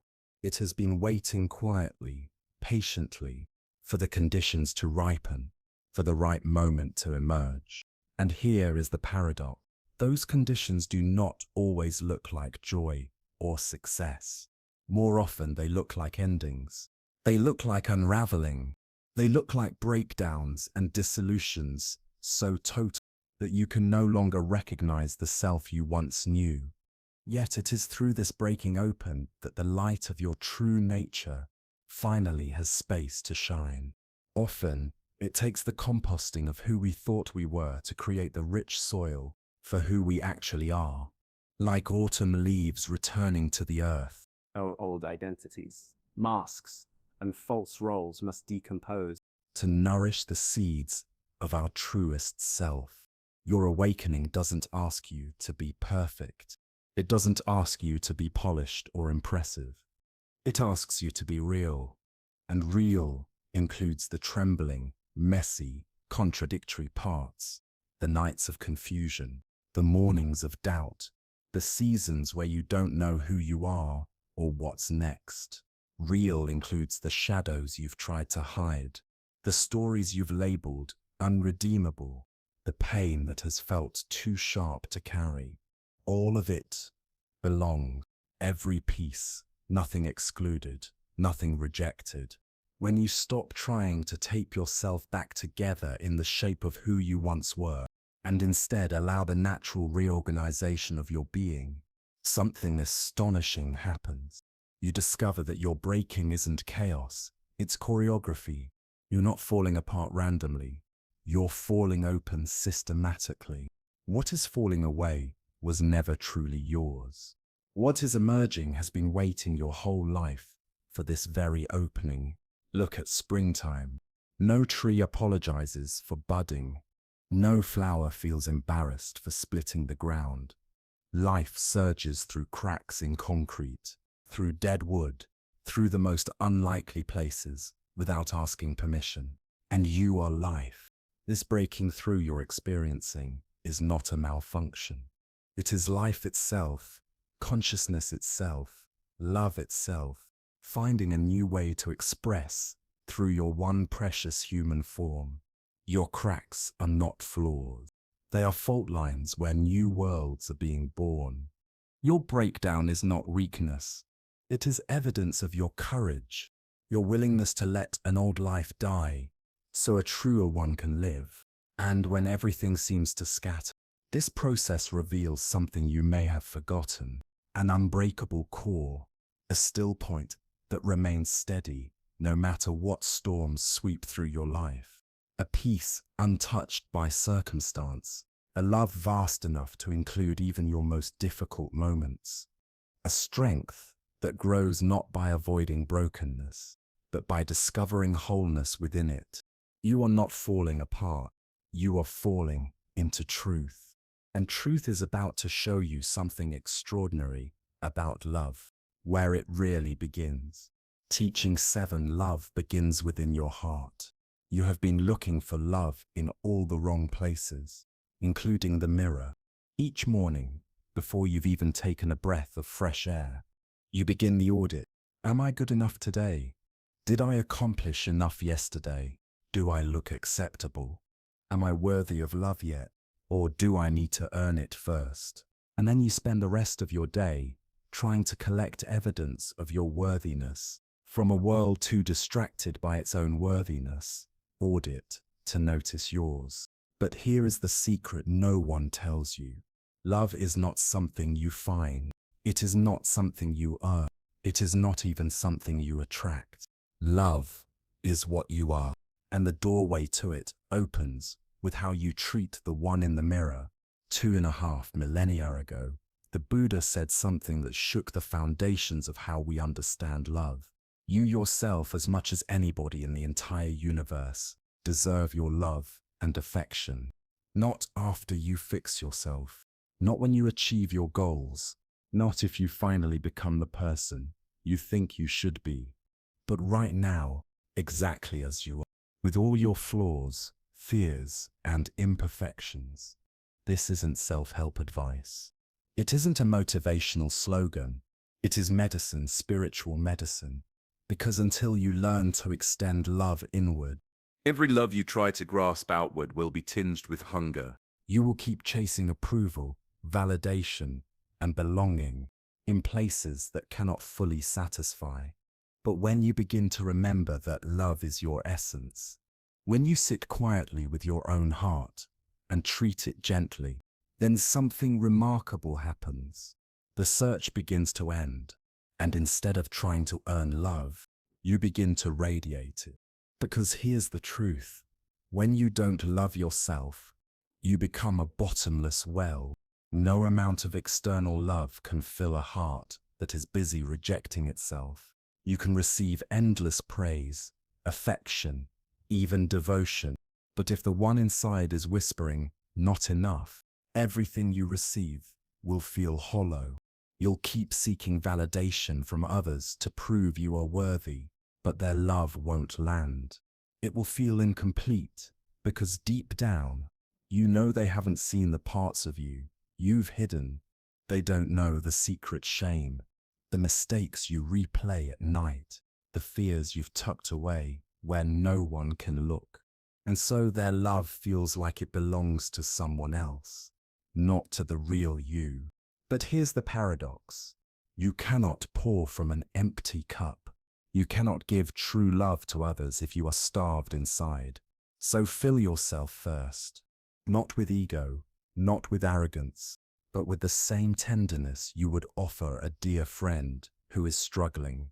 Think for a moment about the way you speak to yourself when you make a mistake, the voice that leaps to judgment. How could you be so stupid? You always ruin everything. No wonder nobody loves you. Now imagine speaking that way to a child who had stumbled while learning to walk. The thought alone feels cruel, doesn't it? You'd never shame a child for wobbling. You'd soften instantly. You'd reach out your hands, steady them, encourage them to try again. That child still lives in you, the one who is still learning, still stumbling, still trying to figure out how to be human in this complicated world. And that child deserves the same compassion, the same gentleness, the same encouragement you would naturally offer to any other child, doing their best to grow. Self-compassion is not weakness. It is not indulgence. It is the foundation upon which everything else is built. When you begin to be kind to yourself, you stop needing others to constantly validate your worth. When you fill your own cup with love, you can pour from overflow, offering authentic love instead of seeking it desperately. When you heal the relationship with yourself, every other relationship in your life transforms because they no longer have to carry the burden of proving your worth to you. But here's the challenge. How do you love someone you've been criticizing for years? How do you offer compassion to the one who knows all your worst thoughts, all your hidden fears, all your secret failures? The answer is simple, though not always easy. The same way you would love anyone else, one gentle moment at a time. And so I want to guide you now in an ancient practice, one that has softened hearts for thousands of years. It is called metta meditation, the practice of loving kindness. Find a comfortable position. If it feels safe, close your eyes, or simply lower your gaze and soften your focus.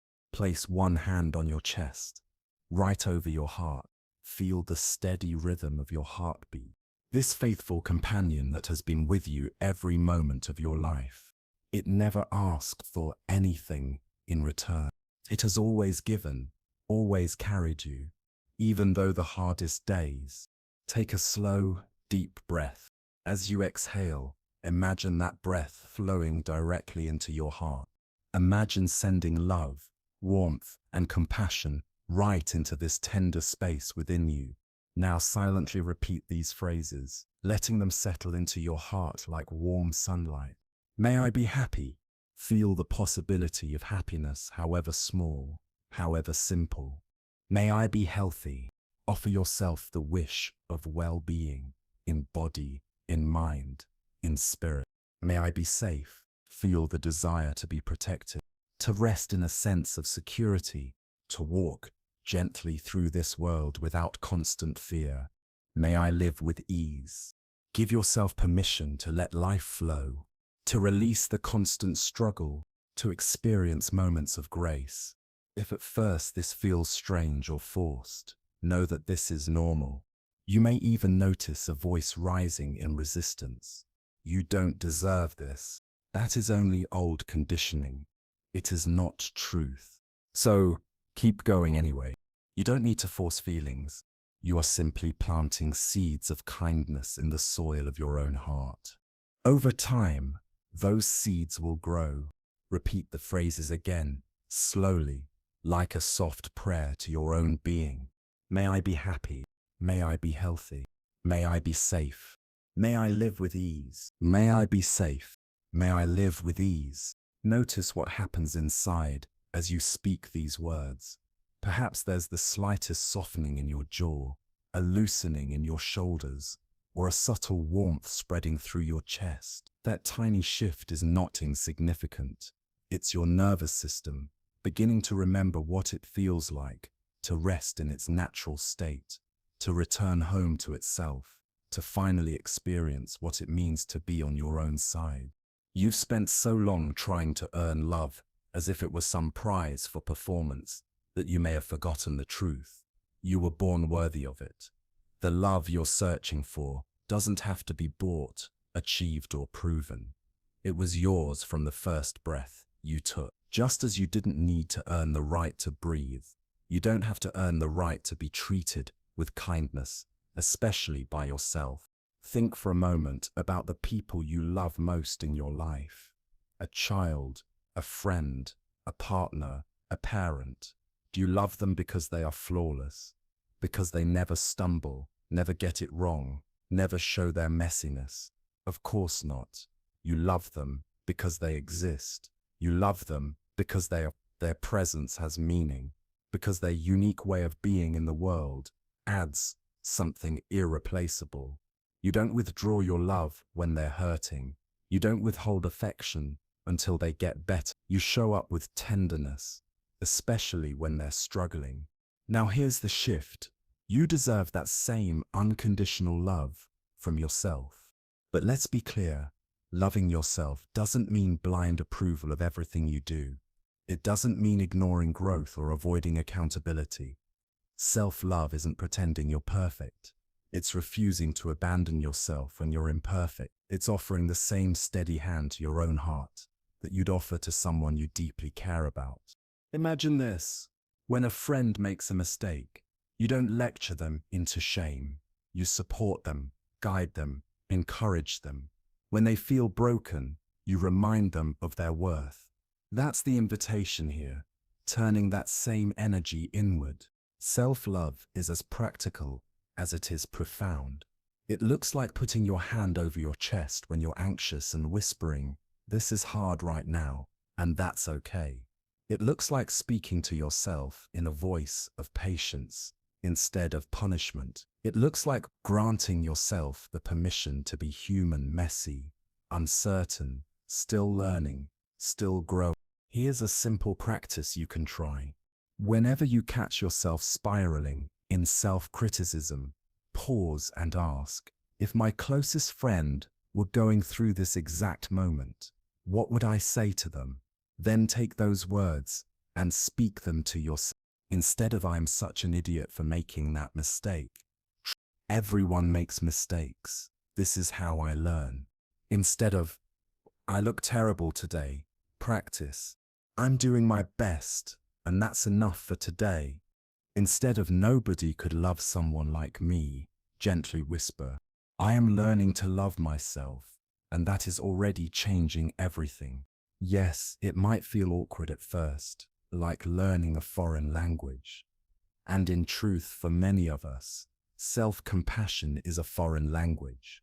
We've been fluent in criticism for decades. We know its grammar and tone by heart. But kindness, tenderness, that feels suspicious, unfamiliar, even indulgent. But here's the miracle. Just as with any new language, the more you practice, the more fluent you become. Over time, self-compassion doesn't feel forced. It becomes natural. It becomes the ground you stand on. And when that happens, something extraordinary unfolds. You no longer seek constant validation from others because you've stopped rejecting yourself. You no longer chase crumbs of affection because you know what it feels like to be fully nourished. Your body already knows how to heal a cut without you needing to interfere. In the same way, your heart knows how to heal emotional wounds, but only if you stop reopening them with self-hatred, judgment, and neglect. Self-love, then, is not indulgence. It is medicine. It is the internal climate in which natural healing can occur. It is the soil where resilience grows, where joy sprouts unexpectedly, where peace takes root. When you love yourself, you aren't excusing your flaws. You're creating the conditions for growth. You aren't ignoring your pain. You're offering it a safe space to transfer. You aren't becoming self-absorbed. You're becoming self-sustained. So your love for others flows from overflow instead of emptiness. And in that space of wholeness, you finally realize love was never something to chase, never something to beg for. It was waiting all along quietly in your own heart, asking only to be remembered. When you begin to genuinely love yourself, the choices you make naturally start to change. They no longer come from fear, people-pleasing, or desperation for approval, but from a place of deep care, because you want what is truly good for someone precious, and that someone is you. You start to set healthier boundaries, not out of coldness or selfishness, but because you've realized your well-being matters just as much as anyone else's.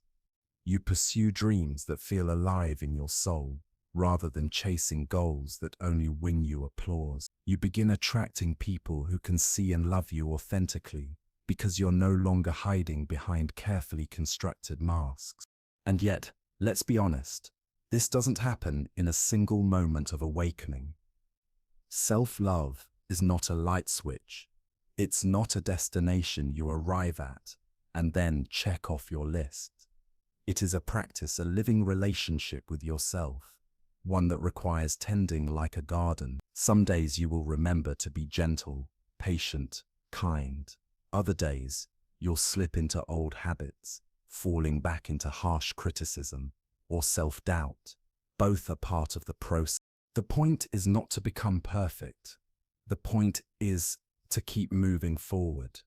The measure is not whether you never criticize yourself again, but whether you catch yourself in that criticism a little sooner each time. Whether you soften the sharp edges of your inner voice and allow compassion to take root a little deeper. Slowly, almost imperceptibly at first, you begin transforming the voice in your head, from enemy to ally, from judge to guide, from critic to companion. And once you taste this inner kindness, you can begin extending it outward. The practice of loving kindness does not end with you. It radiates from you. You start by sending blessings inward. May I be happy. May I be healthy. May I be safe.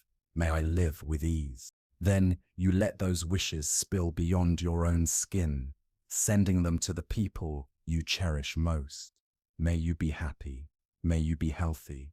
May you be safe. May you live with ease. You might visualize their faces, hold them gently in your mind's eye, and send them the same warmth you've been cultivating in your own heart. From there, you expand further toward those who are neutral in your life.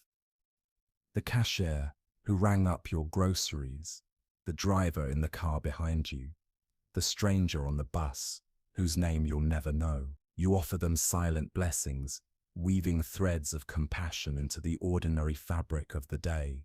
And eventually, if your heart is ready, you extend even to the difficult people, the ones who have hurt you, the ones whose presence stirs discomfort or anger, not because they deserve it more than you, but because you deserve freedom, carrying resentment chains, you to their actions. But love offered without expectation untangles you. It liberates you from bitterness.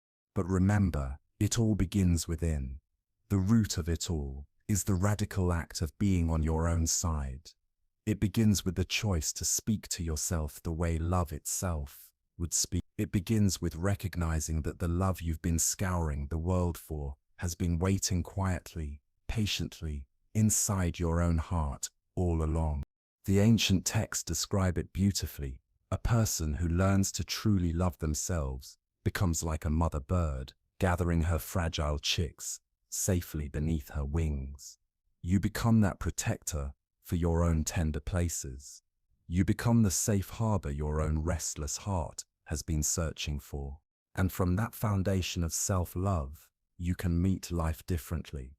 Not because you suddenly become invincible, but because you're no longer afraid of your own inner experience. You realize that whatever arises, joy or grief, triumph or disappointment, acceptance or rejection, you will not abandon yourself in it. You'll meet it the way you'd meet a loved one, with presence, compassion, and care. With self-love as your ground, you find the courage to sit with difficult emotions instead of running from them. You discover that when you're no longer waging war against yourself, you actually have energy to sit with life as it is, to stay with what hurts long enough to see what it has to teach you. Teaching 8. Sit with pain without drowning. The way through pain is not to go around it, but to walk gently through it. Yet almost every instinct in your body protests against this. When emotional pain rises up, your nervous system rushes into survival mode. It whispers, escape, fight it, run from it, numb it, hide it, distract yourself until it fades. So, we grab for our phones. We bury ourselves in work. We cling to substances, entertainment, addictions, anything that promises a moment's relief from the intensity of what we're feeling. But here's the secret hardly anyone tells you. Very often the avoidance becomes more painful than the pain itself. Think of how your body processes food. You don't consciously instruct your stomach to release enzymes or command your intestines to absorb vitamins. You don't wake up each morning and remind your lungs how to take in oxygen or direct your skin to knit itself together after a cut. Your body carries an innate intelligence, a quiet wisdom that knows how to take what you consume and turn it into nourishment, how to restore balance and heal without your constant interference. Your heart knows how to process pain in much the same way, naturally, organically, if only you let it. Emotional healing is not something you manufacture through force. It is something you allow through trust. But most of us have been conditioned to fear our own inner digestive system. We treat grief, loneliness, or anxiety as emergencies to be eliminated rather than messages to be listened to. We've forgotten that the same inner intelligence that mends broken bones and fights off infection also knows how to metabolize heartbreak, fear, and loss. The Buddha discovered this not through abstract philosophy, but through direct experience. He didn't speculate about suffering in theory. He sat with it in practice. Under the Bodhi tree, when waves of doubt, temptation, and fear rose to challenge him, he didn't run. He didn't suppress. He didn't fight. He simply stayed, breathing steadily, holding each difficult wave with the vastness of his awareness. And in that simple, radical act of staying, something timeless was revealed. Resistance is the accomplice of pain, but presence is its healer. When we resist emotional pain, we multiply it. The original grief, say, the raw ache of losing someone you love, might feel like a heavy weight pressing into your chest. Painful, yes, but direct, clear, and human. Yet the moment you resist it, you add new layers of suffering. You might tell yourself, I shouldn't feel this way. I should be stronger. What's wrong with me? Now you're not just grieving, you're grieving and battling your own grief, ashamed of your grief, exhausted from trying to push it away. The original wound becomes buried under layers of inner conflict, until you're no longer in touch with the true feeling beneath it. You're left wrestling shadows instead of tending the actual wound.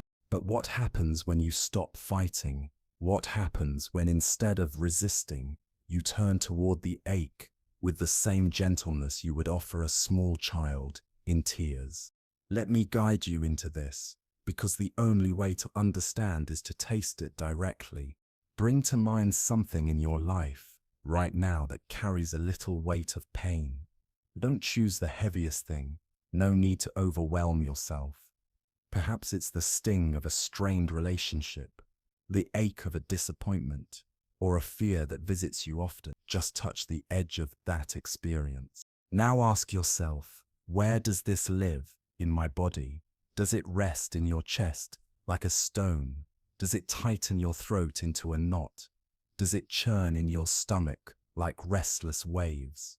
Don't try to fix or analyze. Just notice. Be curious, as though you were meeting this sensation for the first time. Now gently bring your breath to that place. Imagine your inhale as a stream of warm, golden light flowing into the very center of the discomfort. Not to erase it, not to force it away, but simply to surround it with your presence. With each exhale, imagine a softening, a little more space around the feeling. As you do this, say silently to yourself, this is what pain feels like right now. Notice the difference. If you say, I am in pain, the pain becomes your identity. You fuse with it, shrink down to. But when you say, this is what pain feels like, you shift into the role of observer. The pain becomes something passing through your field of awareness, not the sum total of who you are. This shift is everything. You are no longer drowning inside the emotion. You are holding it, breathing with it, giving it space. Keep breathing into the sensation. Notice what happens. Sometimes it softens. Sometimes it sharpens before it loosens. Sometimes it moves.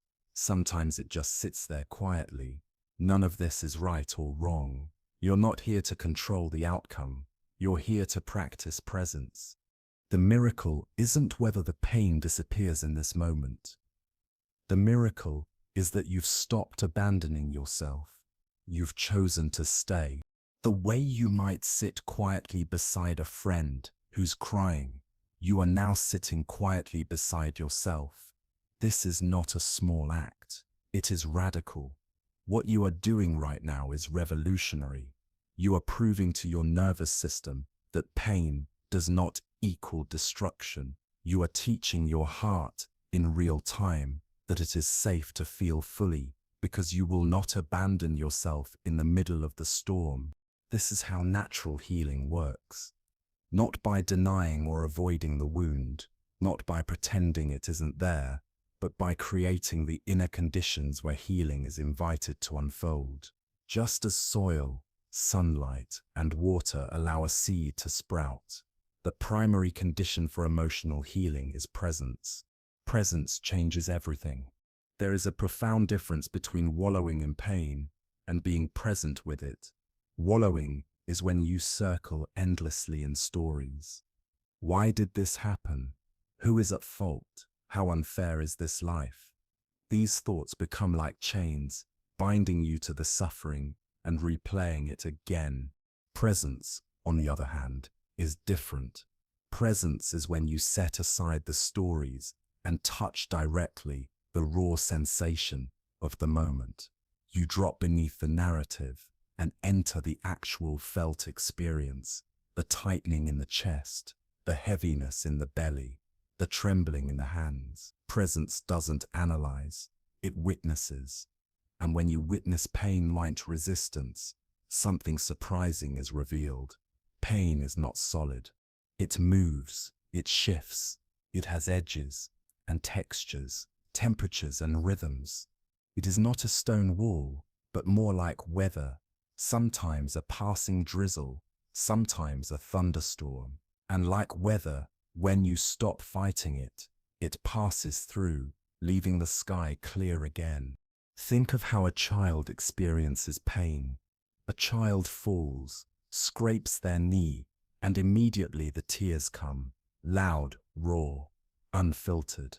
They cry fully, without shame or hesitation. They don't analyze their tears or scold themselves for being hurt. They don't ask, what does this mean about me? They simply feel what they feel. They let the wave rise, crest, and pass. And more often than not, within a few minutes they are ready to laugh, run, and play again. This is natural, emotional intelligence, the body's wisdom to feel fully and release fully. As adults, somewhere along the way, we lose touch with this capacity.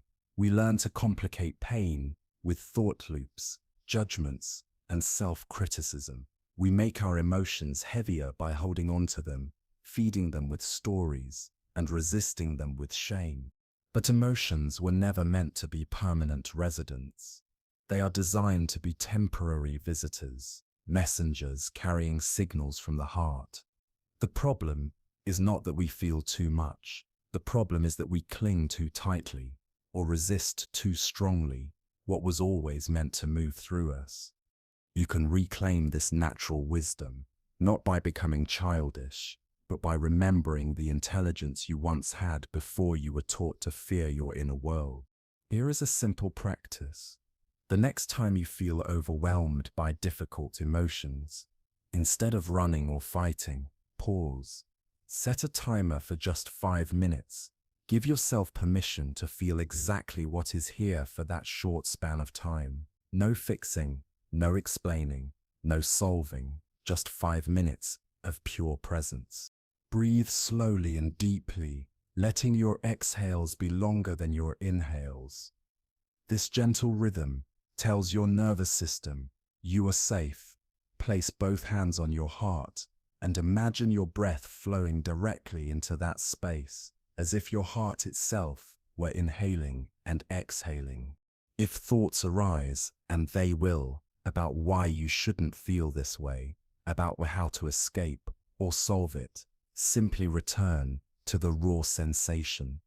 Feel the heaviness, the burning, the ache. Stay with the direct experience instead of the story around it. You're not thinking your way through this, you're feeling your way through it. And here's the truth. Often what we label as unbearable pain becomes entirely bearable when we stop stacking resistance on top of it.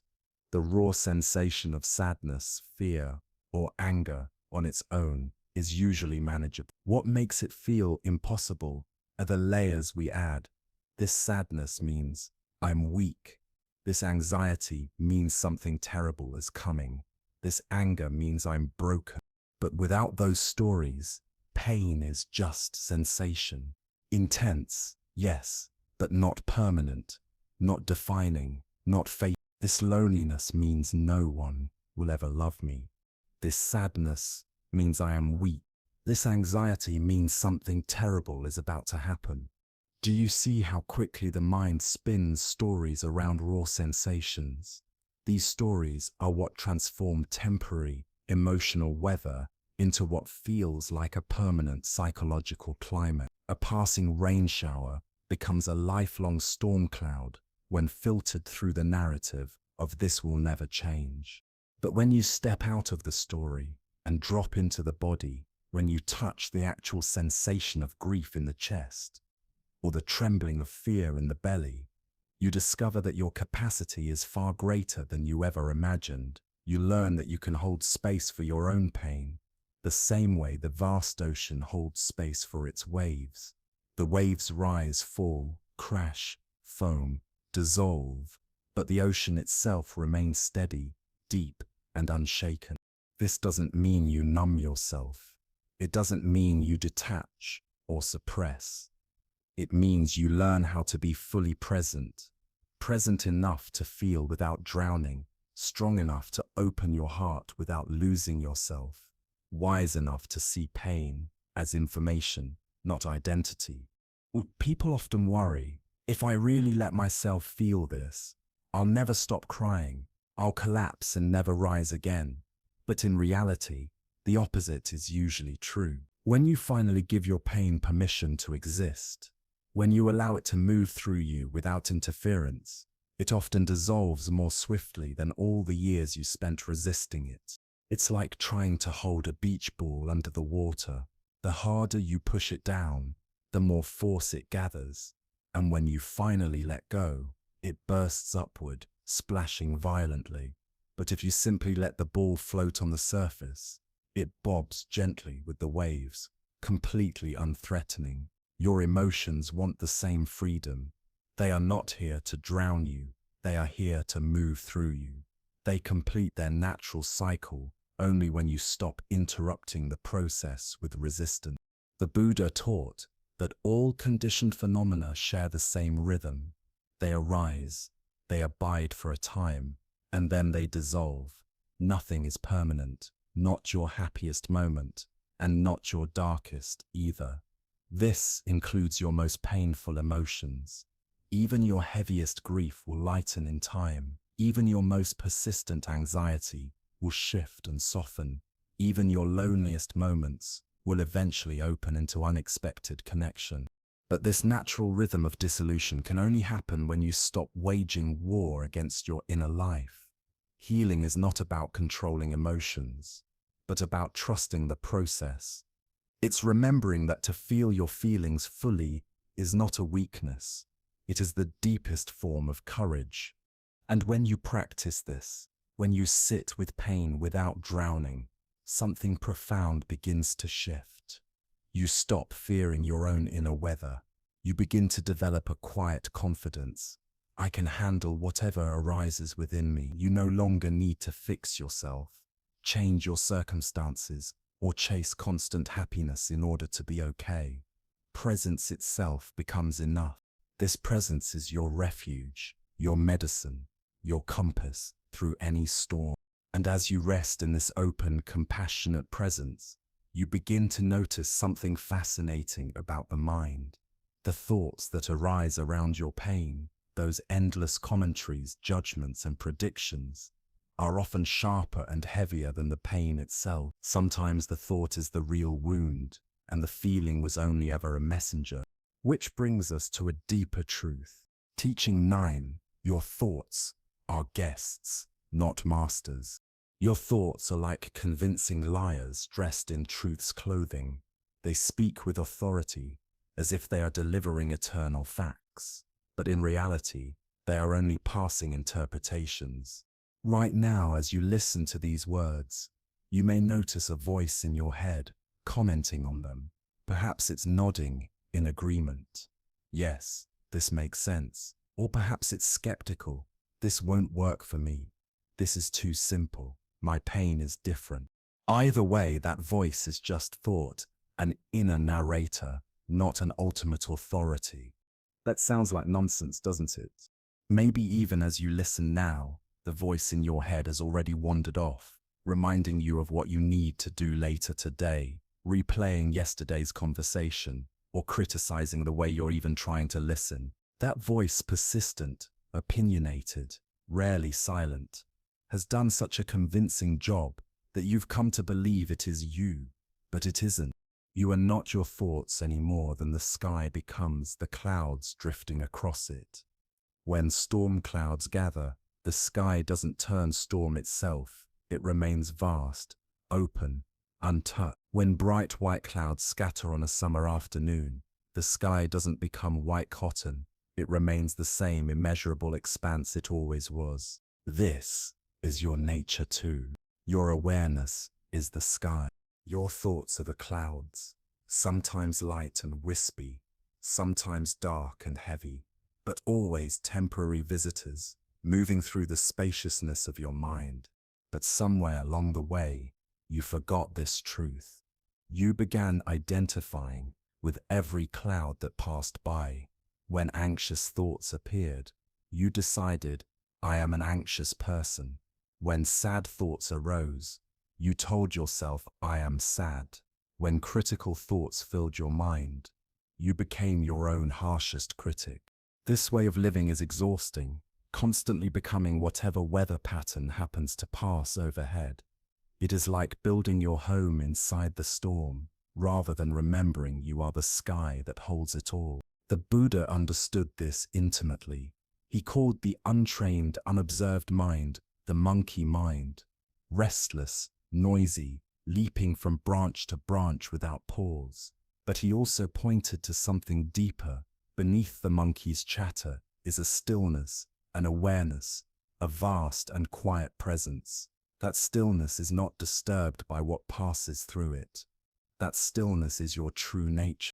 It is the part of you that watches thoughts arise and dissolve, the part of you that notices anxiety come and go, ideas spark and fade, grief swell and soften. It is the steady ground beneath the constant traffic of the mind. Just as you care for your teeth with daily brushing, you can care for your mind with daily awareness. Mental hygiene is as vital as dental hygiene.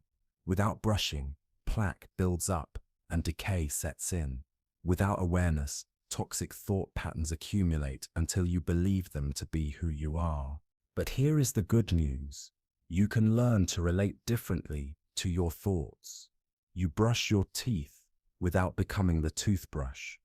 In the same way, you can observe your thoughts without becoming. The key is shifting into the role of the witness, the one who sees, rather than the participant who gets lost in every story the mind tells. Here's a simple yet powerful practice to begin. Become a thought watcher. Picture yourself sitting beside a gentle stream on a warm afternoon. The water is crystal clear, flowing effortlessly over smooth stones, moving onward without resistance. Every so often, a leaf falls from the trees above and lands on the water's surface. You watch as it drifts downstream, appearing briefly in your vision, then slowly moving out of sight around the bend. Your thoughts are like those leaves. Some are small and light, barely floating. Others are heavy and jagged, catching your attention as they bump against the rocks. Some pass quickly, some linger and spin in little eddies before being carried on. But all of them eventually move downstream. None stay forever. Your role is not to jump into the stream, not to grab at the leaves or hold them in place. Your role is to watch calmly, curiously, with compassion, just noticing what passes through without needing to judge, cling, or push away. Think about dreams for a moment. When you wake from a vivid dream, no matter how real it felt while you were inside it, you recognize it for what it was, a projection of the mind, a temporary illusion. You might laugh at the absurdity of the dream, or marvel at how convincing it felt. But you don't confuse the dream with reality. Your thoughts are much the same. They feel real while you're inside them. When your mind tells you, everyone is judging me, it feels as solid as stone. When it whispers, I'll never be enough, it feels like an undeniable truth. But the moment you step back into awareness, the sky rather than the clouds, you see those thoughts for what they are, passing dreams of the waking mind. This doesn't mean you ignore your thoughts or pretend they don't exist. Just like a dream can reveal what's been stirring in your unconscious, your thoughts can point to your fears, your desires, your conditioning. But they are not reality itself. They are interpretations, guesses, echoes, sometimes useful, often misleading. Here's a simple way to remember this. in daily life. Whenever a strong thought takes hold, add the phrase, I'm having the thought, before it. Instead of I am worthless, say, I'm having the thought that I am worthless. Instead of this will never work, say, I'm having the thought that this will never work. That small shift creates space. You move from being inside the storm to watching it from shelter. You remember that thoughts are guests, not masters. The ancient teachers often compared thoughts to passing travelers knocking at the door. You don't have to invite every stranger in, sit them at your table, and let them live in your house. You can greet them politely, acknowledge their presence, and then let them move on. Try this now. Close your eyes for a moment and imagine your mind as a vast, quiet hall. Each thought that arises is like a visitor entering through a doorway. Some are noisy, demanding your attention. Some are soft and barely noticeable.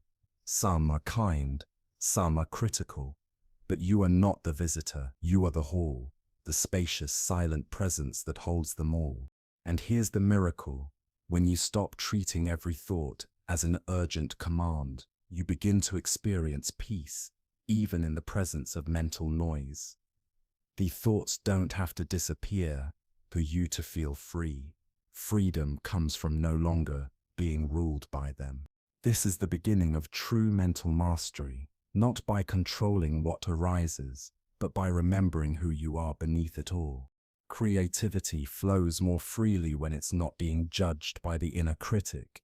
Clarity emerges when the mud of constant commentary finally settles. Have you ever seen a glass of water filled with sand? The more you stir it, the cloudier it becomes. But if you simply set the glass down and let it be still, the sand naturally settles, and the water becomes clear. Your mind works in exactly the same way.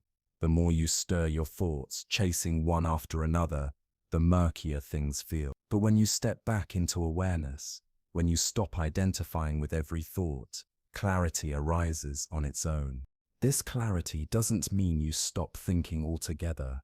The mind's ability to think is an extraordinary tool.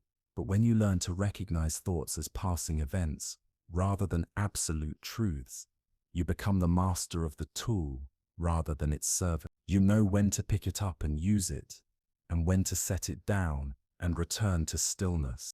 Try this practice right now. Close your eyes if it feels comfortable. Imagine your mind as a vast blue sky. Thoughts are clouds drifting across its expanse. Some clouds are light and fluffy, pleasant thoughts that bring a smile. Others are dark and stormy, heavy with worry or fear. Notice that no matter what clouds appear, the sky itself is never damaged or stained. It remains vast, open, unchanging. You are that sky. Your awareness is the space in which every thought arises and dissolves. With this perspective, even difficult thoughts lose their grip. You begin to see them as visitors, sometimes noisy, sometimes persistent, but never permanent. And just as you wouldn't believe everything a passing stranger tells you on the street, you don't have to believe everything your thoughts say. This is the essence of freedom, not silencing the mind, but loosening its hold over you. The Buddha described it as seeing things as they really are. You begin to notice which thoughts are useful tools and which are just echoes of old fears. You learn to engage with thoughts that bring clarity and let go of thoughts that bring suffering. And here's the gift. When you stop being consumed by compulsive thinking, you create space for something deeper: wisdom, intuition, compassion. These qualities aren't hidden somewhere far away. They've always been within you. These get drowned out by the constant chatter of the mind. When the chatter quiets, even just a little, you begin to hear the deeper voice of your own heart. Seeds don't try to become trees. They simply allow themselves to be what they already are. Within the seed is the oak, the pine, the rose, the lotus. Nothing needs to be added from the outside. It only needs the right conditions: sunlight, soil, water, time for what is already there to emerge. In the same way, your true self doesn't need to be manufactured or constructed. It only needs the conditions of honesty, presence, and self-compassion to reveal itself. But modern life often teaches the opposite. From a young age, you were told who to be, how to act, what to hide, and what to strive for. You learn to polish certain qualities and bury others. You learn to measure your worth by how well you fit the expectations of family, society, or culture. And over the years, you may have mistaken those layers of conditioning for your actual identity. But the truth is, these layers are more like clothing than skin. You can take them off. Underneath them, your original nature remains untouched, like clear water beneath the mud. This is why spiritual practice is often called a path of remembering, rather than a path of becoming. You are not adding anything new to yourself. You are peeling away what was never really you in the first place. You are setting down the masks, one by one, and meeting the face you've been hiding, even from yourself. And yes, that can feel terrifying at first. To let go of the masks means to risk being seen, to risk being vulnerable, to risk standing in your truth without the armor of pretense. But what you gain in return is far greater: freedom.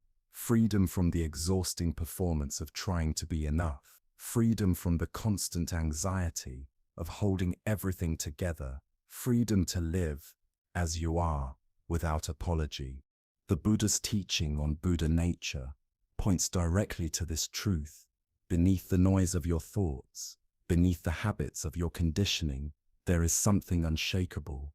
A stillness that doesn't break, a light that doesn't go out. You don't have to earn it. You don't have to prove it. You don't even have to understand it fully. You only need to trust that it is already here, waiting for you to notice. Think again of the seed. When the conditions are right, it doesn't debate whether it's worthy of becoming a tree. It simply grows. When you return to who you truly are, you live in the same effortless unfolding. Love flows more easily because it is no longer filtered through fear. Joy arises more naturally because it is no longer trapped beneath pretense. Wisdom reveals itself because it has always been inside you, waiting for the noise to settle. This is the journey of authenticity, not striving to become, but resting into being. And every step you take toward uncovering your true self is not a step away from others. It is a step closer, for when you live authentically, you invite others to do the same. Your presence becomes a mirror, reminding them of the freedom within themselves. So ask yourself gently, which masks are you still wearing? Which old roles or stories do you continue to carry out of habit? And can you, even for a moment, set them down? Just enough to feel the quiet underneath, just enough to remember. They naturally unfold into what they've always been designed to be. The oak tree does not wrestle with whether it is worthy of standing tall. The rose does not question if its petals are too delicate. They follow the silent script written into their very being, a blueprint that never falters. And you too carry that same inner blueprint. Beneath the noise of conditioning, beneath the endless should and supposed to, beneath the layers of armor you've built to survive and to belong, there lives an authentic self, steady, radiant, patient, waiting for the chance to breathe again. This journey isn't about chasing some lofty ideal of perfection, enlightenment, or spiritual superiority. It's about becoming real, and real is not polished. Real is not flawless. Real is not always certain. Real is raw, tender, alive. Real is beautifully, imperfectly human. You. When you were very young, before the world handed you scripts to follow, you knew this truth instinctively. You laughed when something delighted you, without scanning the room for permission. You cried when sorrow touched you, without apologizing or trying to hide it. You loved with abandon, fierce and unfiltered, without shame. You spoke your truth in the simple language of honesty, unmeasured by calculation. That child was not naive. That child still lives within you, not frozen in immaturity, but carrying the seed of your fearless authenticity. The journey back to yourself is not about regressing into childhood, but about reclaiming that fearless honesty as your birthright. Somewhere along the way, however, you were taught that being yourself came with risk. Perhaps your joy was called too much. Perhaps your sadness was dismissed with be strong. Perhaps your dreams were clipped with the scissors of be realistic. And little by little, you learn to edit yourself, to shape-shift into acceptability. Each edit may have seemed small, almost harmless, a tiny compromise, a quiet silencing, a withheld truth. But each one was a subtle betrayal of your authentic nature, not intentional, not cruel, simply a survival strategy. Yet those small betrayals stacked one upon another, became heavy. Over time, they dulled your memory of who you truly are, until the reflection in the mirror began to feel like someone else. Here is the good news, the most hopeful truth of all. Your authentic self has never left you. It is not gone. It has not been erased. Like a spring hidden beneath winter's frozen ground, it has been waiting for warmth, waiting for safety, waiting for the moment you stop forcing yourself into someone else's mold. And the instant you allow yourself even a breath of honesty, it begins to emerge, naturally, quietly, like dawn seeping into the sky. This re-emergence rarely arrives in grand revelations. It comes like the morning sun, soft, gradual, easy to miss if you are not paying attention. You notice it in small, sacred ways. A forgotten preference resurfacing, an opinion that feels undeniably yours. A choice that feels less like effort and more like relief. Perhaps you find yourself admitting that you prefer the quiet peace of evenings at home over the noisy clamor of crowded social events, despite years of pretending otherwise. Perhaps you begin to see that your sensitivity, once branded a weakness, is actually a profound gift, allowing you to perceive subtle beauty and depth that others overlook. Perhaps you remember the dreams you tucked away in dusty corners of your heart because they didn't fit the blueprint others handed you. Each moment of recognition is not trivial. It is sacred. Each moment is your authentic self, whispering, "I'm still here. I never left. I was only waiting for you to stop pretending." And when you hear that voice, however faintly, you are hearing the truth that has been with you all along. The truth of who you are, unedited, unmasked, and beautifully alive. Stop improving yourself. Start accepting yourself. It may sound radical, even dangerous in a culture that worships productivity, self-optimization, and the endless pursuit of better. But here's the quiet truth the self-improvement industry doesn't want you to hear. There is nothing wrong with you that needs fixing. You are not a broken machine waiting for repair. You are not a half-finished project desperate for completion. You are not a problem in need of solving. You are a living, breathing, feeling expression of consciousness, a unique melody being played through the instrument of your human life. And that melody is valid exactly as it is, even with its pauses, its off notes, its unfinished chords. This doesn't mean growth stops. Growth is natural. The seed becomes the tree. The caterpillar becomes the butterfly. Expansion is written into the fabric of consciousness. But notice, the seed doesn't grow because it hates itself. The caterpillar doesn't weave a cocoon because it feels inadequate. They grow from the wholeness of what they already are. That's the invitation for you, to evolve not from self-rejection, but from self-acceptance. To learn not because you feel insufficient, but because you are curious. To change not because your current self is wrong, but because unfolding is the very nature of being alive. When you finally accept yourself as you are, something miraculous happens. The energy you've been burning on self-criticism becomes fuel for creativity. The attention you've been wasting on adjusting, masking, and performing can now flow into actually living. The love you've been withholding from yourself until you're good enough becomes available right here, right now. Think of a rose. Imagine if it spent its whole life trying to be a sunflower, comparing its petals, wishing its stem were taller, criticizing its inability to turn its face perfectly toward the sun. How much beauty would be lost in that struggle? How much fragrance would never be breathed in? The rose's perfection lies not in imitating another flower, but in being fully itself in its particular shade, its unique scent, its own rhythm of blooming.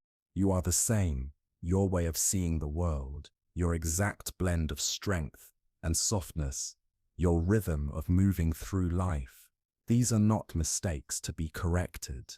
They are treasures to be honored.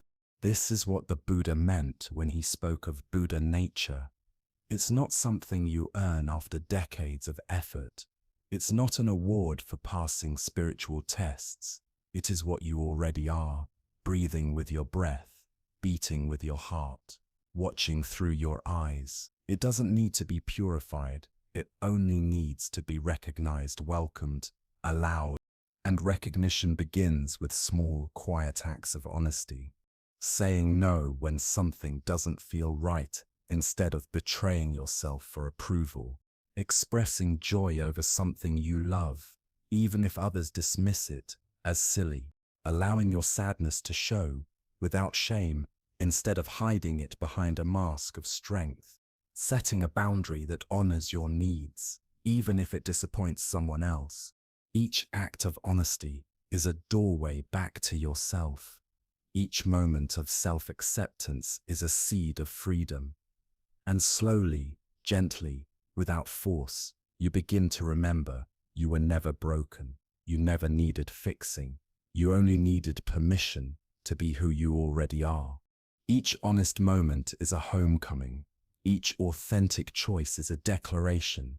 This is who I am. And every time you choose truth over performance, you stitch another thread into the fabric of your essential self. Of course, this path is not always easy. The voices of conditioning are loud, insistent, and cunning. They whisper in familiar tones. Authenticity is selfish. If you show who you really are, you'll be rejected. Safety lies in pretending. But these voices are not the voice of truth. They are echoes, recordings from long ago, replaying themselves in your mind. They come from a past where hiding may have felt necessary, yet what once protected you has now become the very barrier keeping you from freedom. Here is the paradox. The people who truly matter, the ones capable of seeing you, will love you more when you stop hiding. Relationships that collapse under the weight of your truth were never nourishing your soul anyway. Opportunities that require you to abandon yourself are not opportunities. They are traps dressed in glitter. When you finally have the courage to be yourself, your presence becomes medicine. You create space where others feel permission to lay down their own masks. Authenticity ripples outward, liberating more than just yourself. In a world flooded with performance, genuine presence is a rare jewel, a light others can recognize and trust. And yet authenticity is not a single grand unveiling. It is a practice, a moment-by-moment return. Each time you honor your feelings instead of dismissing them, you take a step home. Each time you choose honesty over image, you take another. Each time you trust your inner knowing over the demands of external voices, you remember a little more of who you are. Home is not a faraway place. It is not a destination you must someday reach. Home is the center you never left, though you may have wandered in circles for years. Your authentic self has been waiting patiently, tenderly, like a loyal friend at the doorway, whispering, "You don't need to become anyone else. You are already worthy of love and belonging." And here's the mystery. When you stop fighting against your own nature, when you stop demanding yourself to be other than what you are, something miraculous awakens. Healing begins, not forced, not manufactured, but organic, like dawn slowly softening the edges of night. Not the kind of healing that shoves pain away or demands transformation on a strict timeline. No, this is the deeper, sacred kind of healing. The kind that happens when you allow. Teaching 11, healing through sacred allowing. You cannot force a flower to bloom. You cannot yank open its petals without destroying its beauty. You cannot make the sun rise faster by pulling on the horizon. You cannot force a heart to heal. And yet, this is what most of us attempt in our suffering. We push ourselves to get better quickly. We scold ourselves for not being over it already. We set deadlines for grief, as if sorrow obeyed calendars. We try to think our way out of depression, to muscle through anxiety, to strong-arm our way back to happiness. But healing does not respond to force. Real healing, lasting, transformational, soul-deep healing responds only to something softer, gentler, infinitely more powerful. Allowing. Think of a cut on your finger. You do not command your blood to clot. You do not direct your cells to multiply. You do not order new skin to grow. The body heals not because you force it, but because you allow it. You clean the wound, maybe apply a bandage, and then trust the body's intelligence takes care of the rest. Emotional healing is no different. Your job is not to make the heart heal. Your job is to create conditions in which healing can unfold naturally through presence, kindness, patience, and gentle self-compassion. Healing is not about pushing the wound away. It is about allowing space for the wound to breathe. Your emotional and spiritual healing works in the same mysterious, organic way that your body does. There is a quiet wisdom within you, an ancient intelligence that knows how to mend what feels shattered, how to integrate the weight of difficult experiences, how to transmute raw pain into luminous wisdom. This inner healer is always present, but it can only do its work when you step out of the way, when you stop interfering with its natural rhythm. The culture we live in complicates this. We are conditioned to worship control, to idolize instant results, to see discomfort as something that must be eliminated at any cost. We've been taught to believe that healing is a task to complete, a mountain to climb, a project we must manage with efficiency and determination. We treat our wounds like problems to be solved, our sadness like an enemy to be conquered, our anxiety like a malfunction that must be debugged and removed. But what if the approach itself is inverted? What if the harder you try to force healing, the more you delay the gentle process that longs to unfold? What if the very effort to fix yourself is what keeps you from receiving the healing that already resides within you? Healing is not something you accomplish through force. Healing is not a battle to be won. Healing is a sacred allowing. Allowing does not mean passivity. It is not giving up on your well-being, nor does it mean abandoning all action. It is about discerning the delicate difference between supportive, compassionate action and controlling interference. It is about creating conditions where healing can happen naturally, in its own time, instead of trying to manufacture wholeness through sheer willpower. Think of a river moving toward the ocean. The river does not strain, nor does it attempt to bend the world to its desire. When it meets a rock, it does not waste its strength in a futile battle to move it. It simply flows around. When it comes to a cliff, it does not resist gravity, but surrenders, becoming a waterfall. Its power lies not in resistance, but in alignment with gravity, with the contours of Earth, with the great laws of nature. Your own healing can be just like that river, not born of straining, but of trusting. not shaped by brute force, but by yielding to your own innate wisdom. The process is not about conquering your pain, but about giving it space so that it may soften, shift, and transform in its own sacred timing. Of course, the great question arises: how do you allow healing when every instinct screams at you to act, to fix, to change, to do something? How do you lean into a process that is invisible, unpredictable, and outside of your control? It begins with a shift in perspective so profound it changes the way you relate to yourself. Instead of believing you are broken and in need of repair, you begin to see yourself as already in the process of healing, requiring time, gentleness, and spaciousness. Instead of treating your pain as an intruder, you begin to regard it as a messenger carrying information about what needs love and attention.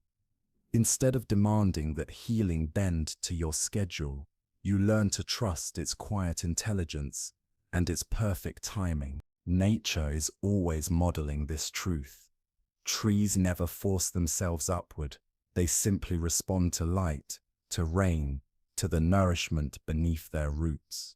The seasons do not rush their turning. Winter yields to spring only when the balance is right, not when our impatience demands it. Seeds do not claw their way out of the soil before their time. They rest in darkness until an unseen signal whispers, "Now." Your healing, too, follows these same organic rhythms. There will be seasons of stillness and seasons of growth, times of breakdown and times of breakthrough. Healing does not arrive as a single event. It is a cycle, an unfolding, a return to balance in its own perfect pace. There are times when life asks you to rest in the quiet darkness, like a seed buried deep in the soil, still unseen, yet alive with hidden potential. And there are times when you feel the gentle pressure within, calling you to push through the soil into the open air, reaching toward the light. Some seasons are for stretching, growing, expanding wildly. Others are for soft integration, for weaving what has been learned into the fabric of your being.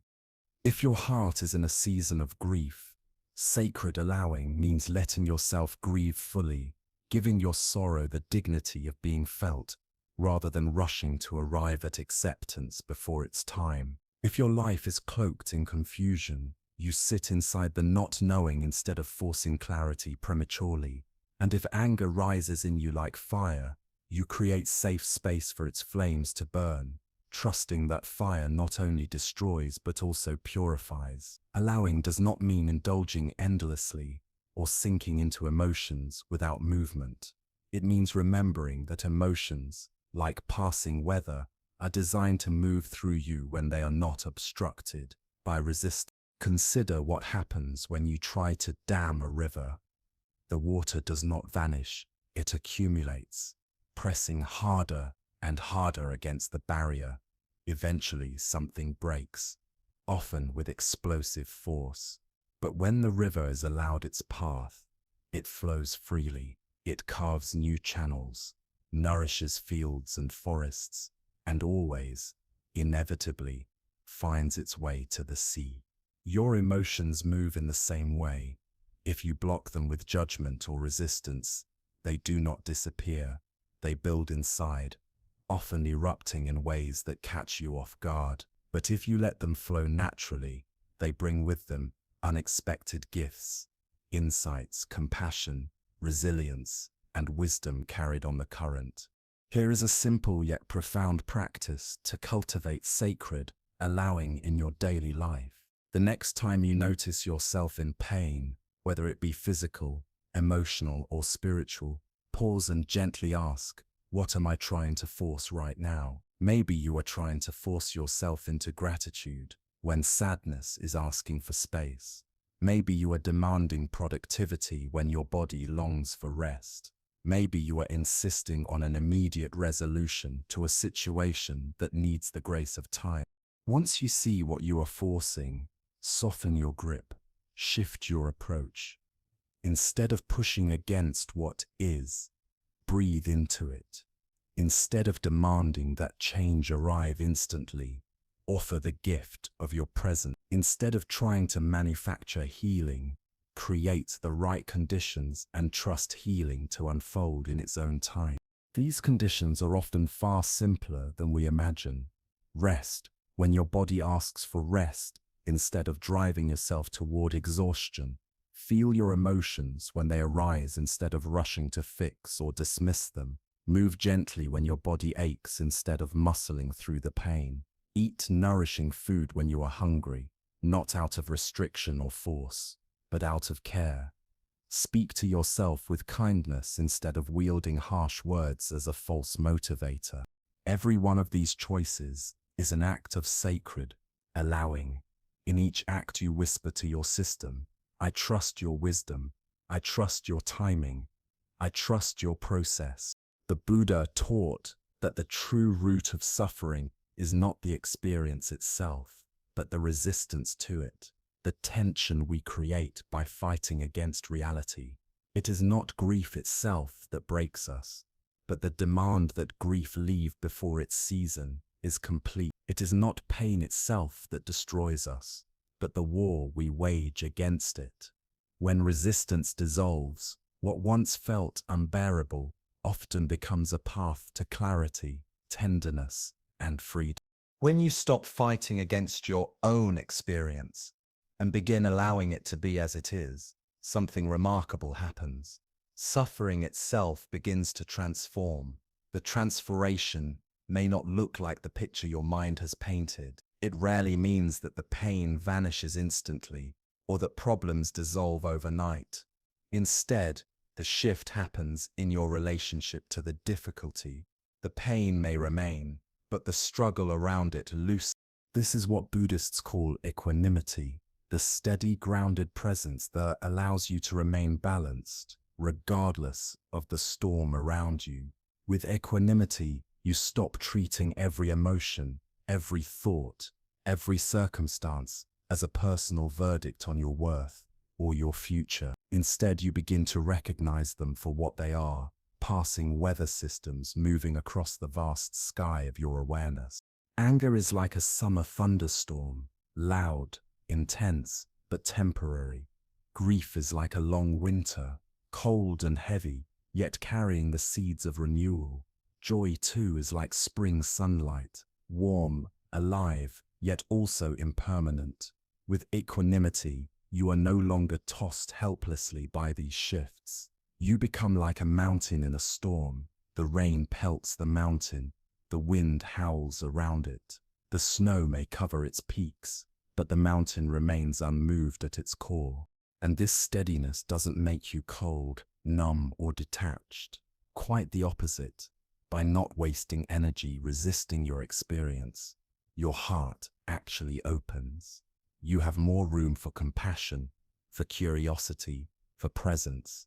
You can feel fully without being consumed. You can care deeply without being destroyed. You can be with life as it is, instead of constantly struggling against it. Sacred allowing also includes something many of us find surprisingly difficult: accepting help. So many of us have been conditioned to prize independence above all else. We carry silent beliefs that asking for support is weakness, that leaning on others makes us a burden, but isolation too is a kind of force. It's forcing yourself to heal alone when healing naturally happens in connection. Think of a tree. It doesn't grow in isolation. It doesn't pretend it doesn't need the sun or try to resist the soil. It allows the rain to nourish its roots, the wind to strengthen its trunk, the earth to anchor its being. The tree thrives precisely because it allows itself to be supported by everything around it. And so can you. Sometimes sacred allowing looks like saying yes when a friend offers to bring you food during a hard week. Sometimes it's giving yourself permission to cry in someone's presence, instead of always playing the strong one. Sometimes it's humbly reaching out for professional guidance when your own tools feel insufficient. None of these acts are defeat. They are acknowledgements of your humanity and reminders that healing is often a communal journey, not a solitary battle.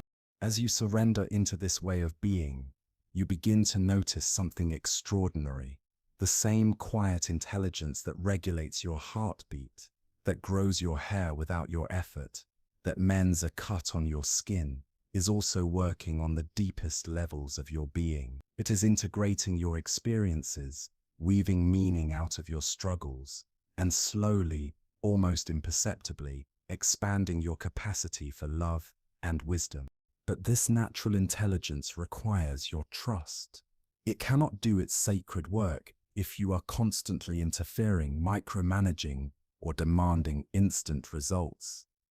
Healing, like nature itself, has its own rhythm and its own pace. When you stop trying to force transformation and instead allow it to unfold, you discover that the process is already happening. Sometimes the most powerful thing you can do for your healing is in fact nothing, not striving, not fixing, not rushing, simply resting, simply breathing, simply being present with what is, without grasping for what should be. In that simple allowing, an unseen alchemy is always at work, knitting together what was broken, softening what was hard, deepening what was shallow. This doesn't mean you fall into passivity or resignation. Sacred allowing is not about giving up on your life. It is about learning to move from a place of alignment instead of desperation, from wisdom instead of fear, from trust instead of force. It is remembering that you are not in charge of making the sun rise. You are only asked to open the curtains when the light appears. This inner noise is like static on a radio. It keeps you from hearing the clear signal that has always been there. Beneath the noise, a quiet frequency is humming, the essence of who you are, and the moment you turn the volume down on your mental chatter, even just a little, you begin to hear it. Stillness isn't about stopping your thoughts by force. It's about no longer being carried away by them. It's about resting in the space that holds the thoughts, like the sky holding the passing cloud. The clouds move, they change shape, they even darken into storms, but the sky remains vast and untouched. You are that sky. Your thoughts, emotions, and experiences are weather patterns, but they don't define you.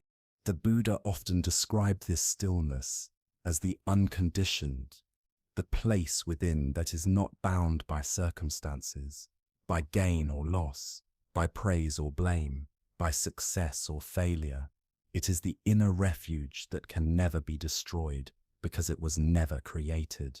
And the paradox is this: when you allow yourself to rest in stillness, life actually moves more effortlessly. You're no longer reacting from panic or resistance. You're responding from clarity. You're no longer trying to force outcomes, but aligning with the deeper intelligence that guides the seasons, the tides, and the very rhythm of your breath. Think of a pond on a windy day. The surface ripples, distorting the reflection. But when the wind stops, the pond naturally settles, and in that stillness, it becomes a perfect mirror, reflecting the trees, the sky, even the stars. Your mind is like that pond. When the winds of craving, fear, and distraction quiet down, the stillness reveals a reflection of reality as it truly is. Stillness is not laziness. It is not passivity. It is the fertile soil where insight takes root, where healing unfolds, where love naturally flowers. From stillness, action arises that is wise rather than impulsive, compassionate rather than reactive, aligned rather than forced. The more you return to this stillness, the more you realize this is not something you visit occasionally like a retreat center. This is your home. This is where everything begins. So pause now, just for a breath. Feel the quiet beneath the movement. Notice the stillness beneath the words you're hearing. Rest for a moment in that spacious awareness. This is where your true power lies, This is where healing begins. This is where peace has been waiting patiently for you to remember. This awakened awareness is not something you need to earn or achieve. It is not the reward for perfect discipline or endless striving. It is here, now, quietly watching even as your thoughts race, even as your emotions rise and fall. Like the sky that never vanishes when clouds gather, this awareness remains unchanging, open, vast. When you begin to rest in this recognition, life transforms. You no longer mistake the weather of your mind for the truth of who you are. You no longer believe that peace can only arrive when circumstances finally cooperate. Instead, you realize peace has been with you all along, patiently waiting beneath the surface noise, like calm waters beneath restless waves. This doesn't mean your problems vanish. Bills still need to be paid. Relationships still require care. The body still experiences sickness and aging. But your relationship to all of this softens. You stop clutching at life, demanding it conform to your will. You stop fighting yourself at every turn. You begin to live from the stillness itself. And in that shift, life feels lighter, even when challenges remain. Think of a candle flame in a dark room. If you wave your hands around it, the flame flickers wildly. But when you become still, the flame steadies, and in its steady glow, you can actually see clearly. Your mind is that flame. Your presence is the stillness that allows it to shine. This is why stillness is not a luxury. It is the foundation. Without it, wisdom cannot take root, compassion cannot fully blossom, and healing cannot complete its work. With it, everything else becomes possible.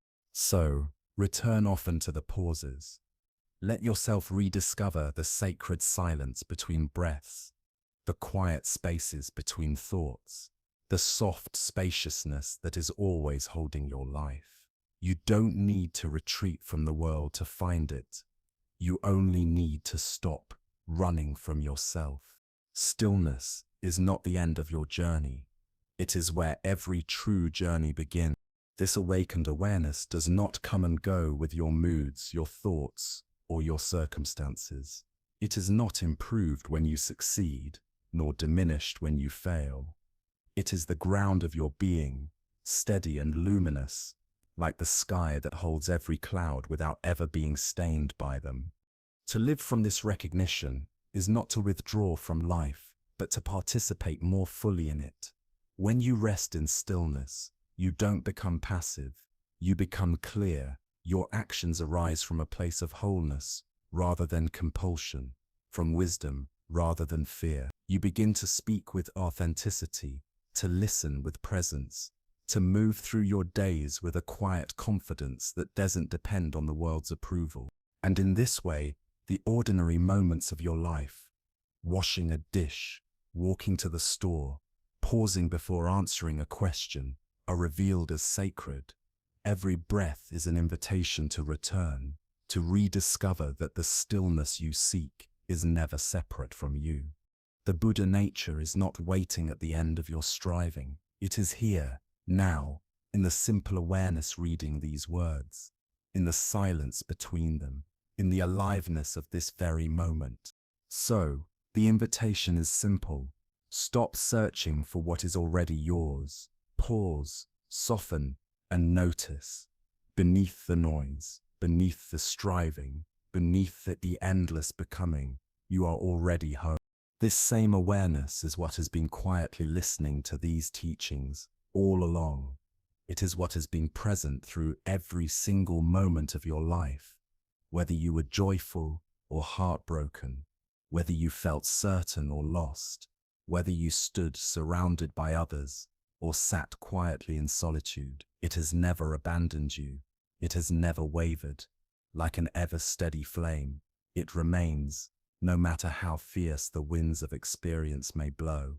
When you rest in this awareness, when you release the endless effort to fix, to perfect, to endlessly improve yourself, and instead allow yourself to simply be, something extraordinary unfolds. The teachings we've explored together stop being abstract concepts to remember, and they begin to shine as living truths, moving through your own experience.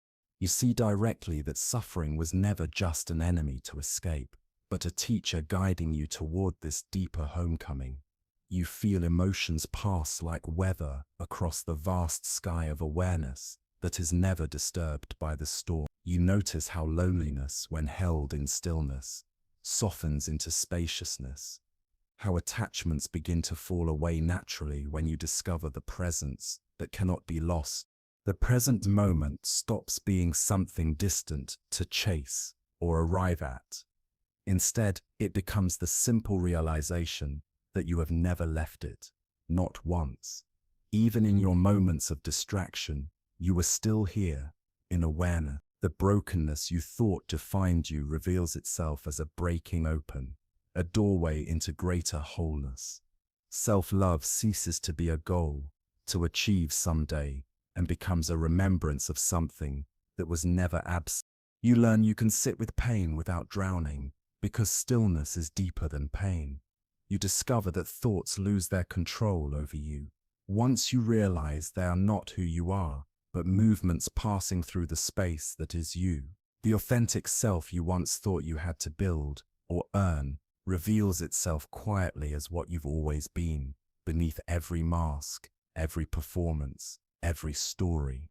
Healing is no longer something you struggle to force.